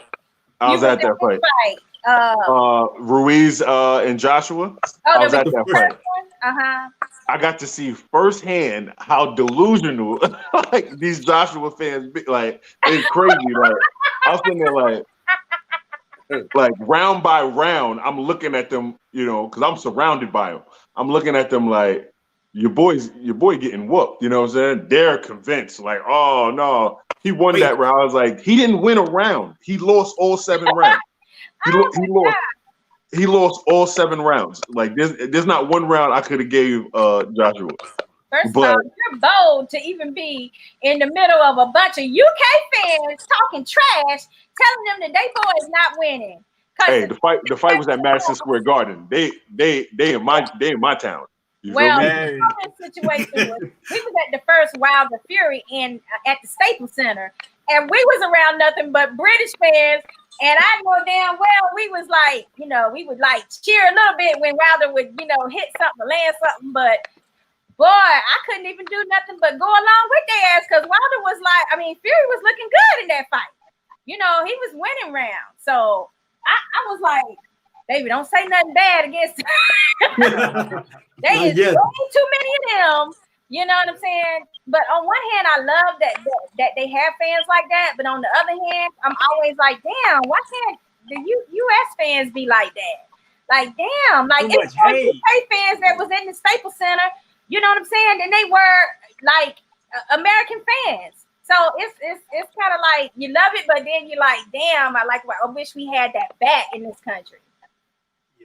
Yeah, but you know what? Like our fans being the way that they are, Pickle. allows for you to you can actually make more. You know what I'm saying? Because you need the haters too. You know what I'm saying? You need the haters too, because either way they pay the same, right? That's true. So you get half the people can love you, the other half can hate you. They're all gonna pay to see you fight. They're gonna see they paying to see you lose, paying to see you win. The black fighter having to be the damn villain to make money. Like, why can it be some other person that can be the villain? It always has to be that the black person has to take on the villain role in order to get the paper. I mean, you got the ABs. He figured it out early. Like, damn, I can make them hate. I get more attention when they don't like me. I mean, you got Floyd was doing it for years. I mean, now you got Clarissa having to do it. Like, I'm seeing a trend where it's more than likely going to be a black fighter that has to do that. And that's what I don't like about it. They don't have to play a bad guy. The Oscar. Training day. He said. Yeah. Oh, yo, Denzel. Halle Berry had to hunch to get a damn Oscar, show her boobs and all that. Yeah, we get you. I understand what you're saying. See what Dale is talking about, baby. Read Dale's comments. They'll say Wilder's people should not be concerned about his power, but to be working on polymeric and explosiveness. Plyometrics. Yeah, polymetric. Yeah, he was trying. Yeah, he was trying to do polymeric. He was trying to say biometric. And explosiveness when someone outweighs you. He needs a Mackie Shieldstone. I remember Mackie Shieldstone got Michael Spinks in shape for Larry Holmes. I remember him. He used to work with Holyfield. Yeah. With Roy Jones. He worked with Roy Jones also. Right. Based on what Mike was saying, I thought that somebody like B-Hop would be good for Wilder too, because B-Hop, he used to have his little shadiness, you know. He knew how to, he had it. He had a lot of it. Yeah, he had a lot of little tricks and stuff to the trade, you know. You know, I've recently been watching George Foreman, and I think Foreman would do good for him because I've recently been watching a lot more George Foreman, especially like when he was younger. And if you look at some of the things that he used to do on the inside, it would be perfect. Like, you know, because he did stuff that gave him space to land those big hammering shots on guys. Like if a pressure fighter was fighting him and needed to get close, he would like put his hands on their shoulders and stop them right in their tracks. And then right behind that, he would drop a shot right there. You know, or like if he'd use your forward momentum and he'd like send you in another direction and then drop a shot right there. You know, I think George Foreman will be a good asset for the team. I don't think he needs to get rid of anyone, but he probably needs to add some guys. Yeah, I'm always for everybody keeping their coach, but I always think like at a certain point, I mean, how much more can you train someone and teach them everything you know? Like, you're going to need to add on a different aspect to that once you get everything down that main trainer has taught you. Why not add in somebody that can work on a different discipline that you might need work on? Like, it's only going to improve you. It can't hurt you. I mean, I know people got to be paid, and sometimes you don't want to have to pay like your main trainer. Then you got this trainer over here you're trying to pay too. So, like, they try to cut out some of that, but I think it's... Hey, can I say something? In his tax bracket, he ain't got to worry about no paying people. Like, right, good. Yeah. So look, this is the thing right here. So, Josue is my main coach. I have my other coach is Coffee. So, Coffee might do stuff that I don't do. Okay. So Coffee might see something that I don't see. So, adding people, I feel like a lot of people don't use their surroundings on what they do have already. Because, like, I could go to Coffee and ask him, oh, what you think if I do this or if I do that? Because, you know, we got fighter eyes. We got our coach that sees us from the outside. Then me and Coffee's in the inside of the ring. So we all have different views about something. So I can use Coffee as a side coach. Yeah, and I like it like that as a team. You know what I mean? We help each other. Helping each other. And, you know, they see it. You know, we work in the sparring, help each other. And what they see, they already have their vision. You know what I mean? Because everything is, you know, you can see what you see, and other people have a vision of something. And I enjoy that. You know, like, watching them help each other. You know what I mean? That's the way it should be. Because Coffee, as long as Coffee been around us, he already showed me some stuff that I didn't even realize. I didn't realize I do, or that I don't do. Because like there's some stuff I do that Coffee tell me that I do, and I need to do it more. There's some stuff that I don't do, and Coffee would probably tell me, "Oh, this is what I need to do." And the same with my coach. My coach is always around. He already know what I do and what I don't do, what I need to improve, and what I need to make the adjustments for. So really, truly, my team, like my coaches, is these people right here. We all coach each other. We all help each other. So this is us right here. So I feel like Wilder probably should, I don't know, ask for some advice from somebody else besides the two main coach. Maybe ask another boxer, because pride does get in the way. When you're a champion, you're not gonna ask another fighter, "Oh, what do you think about something like?"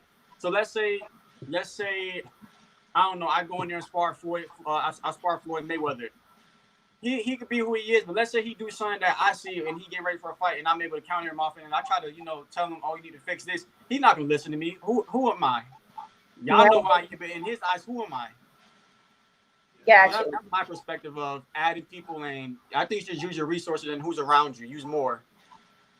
Yeah, but definitely, if he doesn't come up with a different strategy and resources in the ring, it's going to be difficult for him to turn it around because, Fury got a lot of things that he could do. You got to neutralize something in order to get something out of that. So. That's true. But guys, I'm going to ask you now because I'm just like, I'm keeping it real with you. When somebody do tell you they saw something you can improve on, like, I mean, you just can't get no attitude with them or, you don't know what you're talking about. You don't know boxing. You know what I'm saying? Like, you might want to take, like, damn, well, do they have a point? Or, like, I know this person's just trying to help me out and want to see me succeed. Like, it's just like a boxing mentality sometimes to just be on the defense, even outside the ring. When you have people that are, genuine and really want to give some, pointers, and you feel like, well, nah, I'll never do that again with him, or I'll never ever do that with it. Like. Nah. Are you the type of person, do you think, that you can take some constructive criticism, Sean? I take criticism from hella people. If I show you my DMs, I got hella people telling me this, hella people telling me that. But this is my thing. This how I look at it. Everybody has their own view. Somebody might, throw a right hook this way. Another person might throw the right hook a different way. So you just got to take what you can and put it into your style. That's why I'm at the level I am at right now. Like I said, I only have a few amateur fights. But I can get in there with the best of them. I can hold my own. For the simple fact, I don't just take advice from one person. I take advice from this person. Even if I just got done sparring this person, I got done whooping him. They'll give me some advice, and I'll take what I can, little parts, put into my game. I'll take advice from people who never even got in the boxing ring or even trained before, like outsiders, people who only watch boxing. They'll give me some advice. "Oh, son, I'll take what I can and put it in my stuff. That's how I am today. That's why I go by untouchable, because I take everything, put it into myself, and I use it. So whatever is positive works. Yeah, that's true. Okay, Coffee, what about you? Well, about people giving you constructive criticism. Like, are you gonna be upset with them if you don't agree, or do you just say thanks, I appreciate it? I mean, what's gonna be? Like, yeah, I'm good with constructive criticism. And the thing is, if I don't agree with something, I pretty much would tell you, like, right then and there. You know what I'm saying? I say it right then and there. You know what I mean? I'm more open to the criticism of, people who surround themselves with this sport. You know what I'm saying? So, you'll have someone, like, I've run into plenty of people at the gym while I'm training who, just from a few exchanges, I can tell they don't know anything about boxing. When they ask me stuff like, "Oh, so if you lose, you don't get paid, right?" And so I'm like, when they say that, I'm like, okay. So in my head, in the back of my mind, I'm already like, all right, he doesn't know nothing about boxing. But I still let them get their words off. You know what I'm saying? Okay, yeah. And I let them get their words off. I let them go in. If they say something that I feel is inaccurate, I say something right then and there. But like I said, I'm more open to the words of, like, a trainer. a historian, a fighter. You know what I'm saying? So like, you know, like Sean was saying, you know, how we help each other out. Because I have zero ego when it comes to that. I'm in the ring. There's a lot of times where I'm doing something and Sean will point out what I'm doing wrong. And I told him this. I'm pretty sure I told you this like around when we first met. Is like I could care less like about, you know, me being older than you and you younger than me. Yeah. I don't care. I was like, I don't care. If there's something that I'm doing wrong, tell me. You know what I'm saying? And that way I can fix it. You know what I mean? And so that's just how I am. I'm not someone who's like bad with getting criticized and stuff like that. And plus I criticize other people all the time. You know what I'm saying? Like, you're like, you know what I mean? Like I can't dish it if I can't take it, you know? Like you feel me? Like I do it all the time. You know what I mean? Like we grew up doing it. We used to call that's when you it's a roasting session. You know what I'm saying? That's how you in school, you criticizing people all day, especially in the lunchroom. You know what I'm saying? Roasting sessions. wow. What? That's talking about, can I jump on the podcast, brothers? Who is this? Justin something. I don't know. Justin Jr. Send us your stuff. boxingplayhouse@gmail.com. We'll take a look at it. No problem. He's on YouTube tonight. I want to add on to what Coffee was saying real quick. So like how Coffee was saying, even though I'm younger than him, he'll still take advice from me. I'm not gonna say no names, but there's a few times where I gave advice to people that's older than me, or I told them that they're doing something wrong, and like, Coach, you know the person. We'll tell them that they're getting hit with the same punch, blase, and they'll come out the ring and tell us and even tell Coach, I didn't get hit with that punch. I didn't do this wrong. I didn't do that wrong. But then when fight night comes, it shows. That's right. Yeah, like you don't want to even accept that you did something that needs to be corrected. That's what I'm talking about. That type but I don't argue against that because when you're delusional, you don't. I tell them keep getting hit. It's not okay. I'm fine with that too. If that's what you want to do. That's what you want to do, right? Exactly. So like my thing is, if you could correct your mistakes in sparring, fight time come, you'll be good. That's why a lot of people don't understand. Take advice from whoever. Some people may not be good outside the ring, but inside the ring, they see stuff you may not see. Like you might be a drug dealer outside the ring, but in the ring you use an artist. You know what you're doing in that ring, right? Take advice from everybody. And this is to anybody that does sports. If you on here, take advice from everybody. Just listen. You don't got to take everything they say. Take little parts. That's how you get better. Because like I said, Coffee take advice from me. I take advice from Coffee. We take advice from Coach. Got to take advice. I think Dale says anytime there's a fighter that refuses constructive criticism, he will no longer be able to grow as a fighter and will stunt his growth and success. That's true. Yeah. But that's for anything though. Like no matter what your occupation is, you know what I'm saying? Like you got to be able to take constructive criticism. Right. And we got Lucas Biggers from Heavy Bag Boxing. You know, every Tuesday we are on Heavy Bag Boxing's Cut Talk, and that's at 9 p.m. Eastern Standard Time. You guys can check us out on there to see what Lucas has lined up for us next week. I think we have a special guest. So I'm really ready to see that because the person's going to be out of the Chicago area. Because I like to, we want to check up on people from other areas too. So make sure you check us out on Heavy Bag Boxing on Facebook Live, and that's at 9 p.m. Eastern Standard Time. And they always include their girl, Sakura A. So make sure y'all show them love too. Now, for the last part of this show, I want to make sure that our fans can find you guys on your social media so they can be plugged in with you for your next fight. So, Sean, let's go with you first. How can these fans find you? I'm on Instagram and I'm on Facebook. My Instagram name is Sean_Mason_. That's SEAN_MASON_. Same name for Facebook. No underscores, just Sean Mason. And y'all stay tuned. Y'all get to witness my career go up and just keep going up. Y'all soon to see me be a multi-millionaire. Me and my team just building right now, and you know, Boxing Playhouse coming with us too, man. They've been supporting me since day one. All my sponsors, everybody, you know, whoever support me now, you know how we coming. I ain't gonna say too much. Well, we definitely appreciate the love y'all show us too. You know, we ready. We always ready when it comes to Sean Untouchable Mason. Okay, Team Mason got our attention. Now we also want to get our man Mike Coffee in here. I think what they said you were polite, right? Yeah. Yeah. So my Facebook is Mike Polite. That's my Facebook handle. But Twitter and Instagram is at Mike Coffee Time.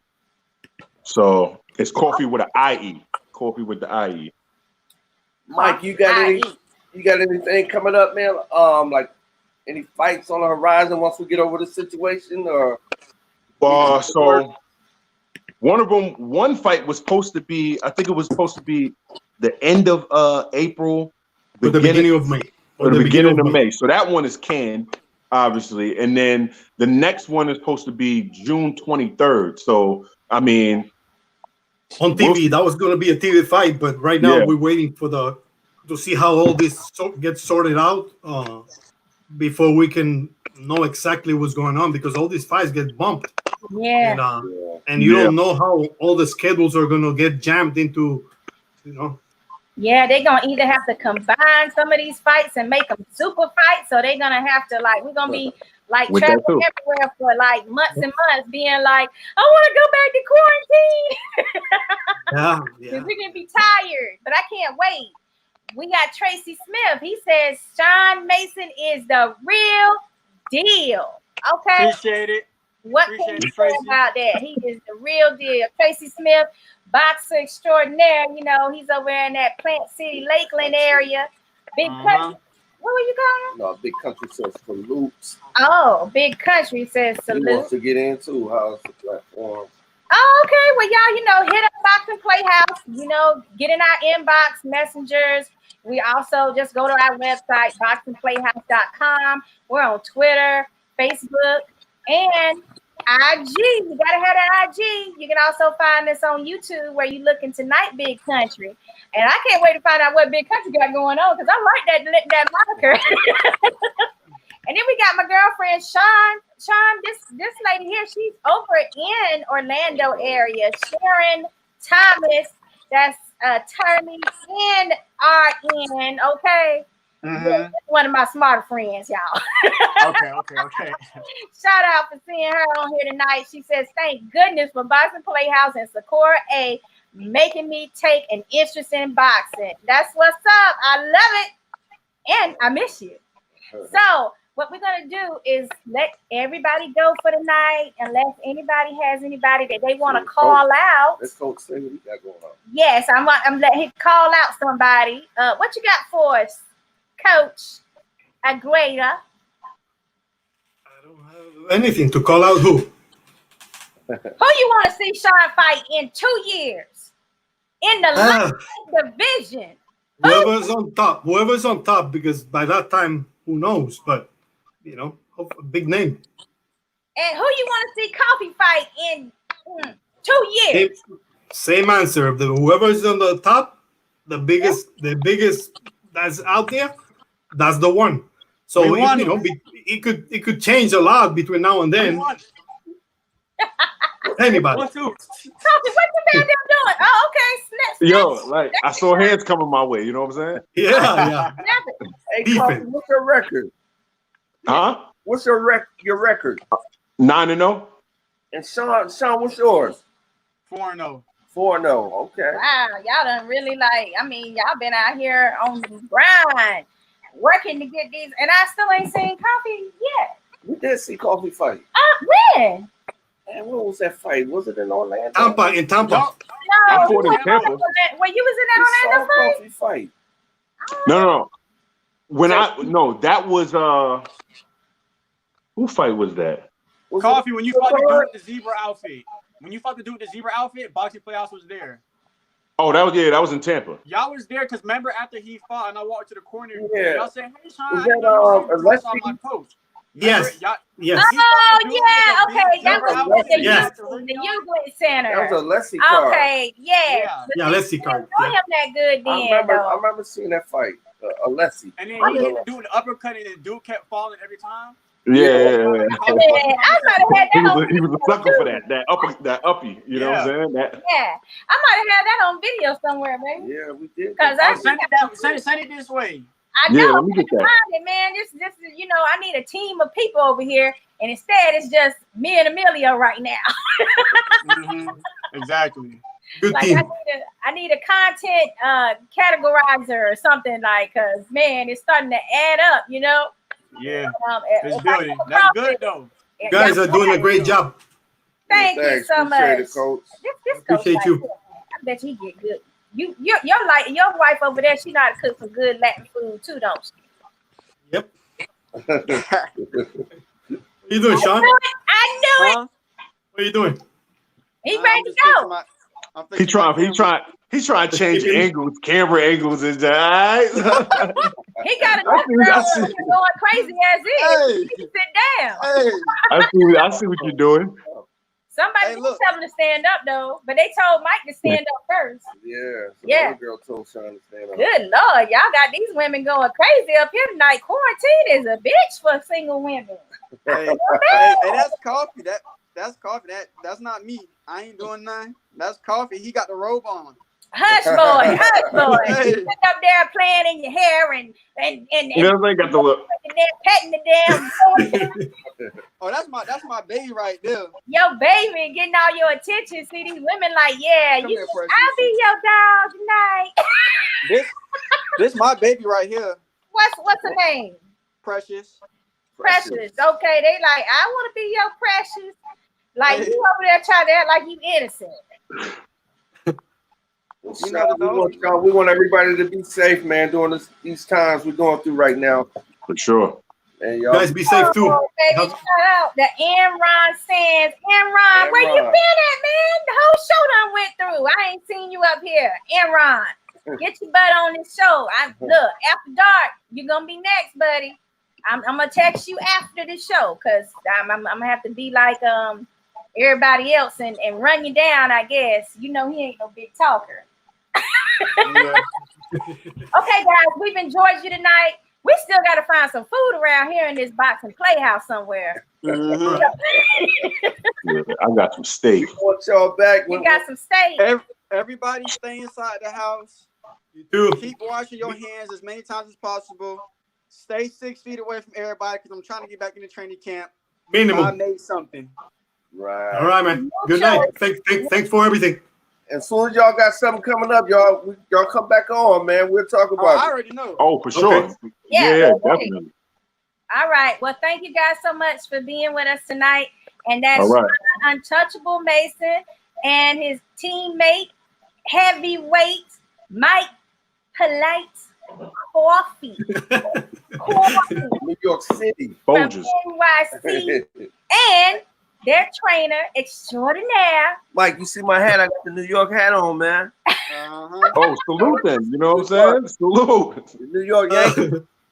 And then we got Coach Aguila. Is that saying your name right? Aguilar. Yeah. Aguilar. Aguilar. Yes. What's your first name then? Yes. What's your first name, Coach? Josue. Josue. That's what I Yeah. can mess up. Okay. Yeah, Coach you're Josue. butchering both of them. No, I okay. know. It's okay. With a name It's like okay. Laura, I should know better. Matthew and you. It's okay. It's okay. I might Thank remember you. that one because I like that suave part, I see you, trainer. I see you. All right, guys. Have a good one. See you All right, later. y'all. Y'all Wait, be- All you right. didn't ask us the question. Oh, that's right. You know My favorite question. Guys, Oh, do you still love Boxing Playhouse? Shout out to Boxing Playhouse. Playhouse. All day. Pound to the chest. Pound to the chest. Thanks, guys. all right, y'all. Thanks, Appreciate guys. y'all. Have a good one. All right. All right. Oh, wow, baby. They was great. I really had a good time tonight with them. I enjoyed them immensely. What do you like about both of those boxers? Man, they both cool, down to earth fellas, real. they you know, they up and coming. I want to watch their career grow. Yeah. You know, we met them both. Sean, like I said, Sean and his mom is like family, and I feel close to them. Coffee's a big cool dude, man. He's a heavyweight, big cat. So I really want to watch them and see how far they, you know, see them. And I go all like the way they to the trainer top. too. I like they trainer Asuela. Yeah, he cool dude. I probably messing his name up again. I think it was Asuela. But either way it goes, make sure that you guys sign up for these guys on their social medias as well and keep up with them. We got to support these boxers up and coming. They sacrifice so much to give us entertainment. And hell, they give us like some of the best damn advice sometimes. I mean, who would have known? Definitely. Sean is a cook. Oh, yeah. I And would he have cut been grass. over there if I'd have known he was over there cooking up something in that kitchen. And he got his grass cutting business. Yes, entrepreneur in the making. Right. All right, guys. For right now, Boxing Playhouse After Dark series is signing off, and we'll see you next Thursday at 8 p.m.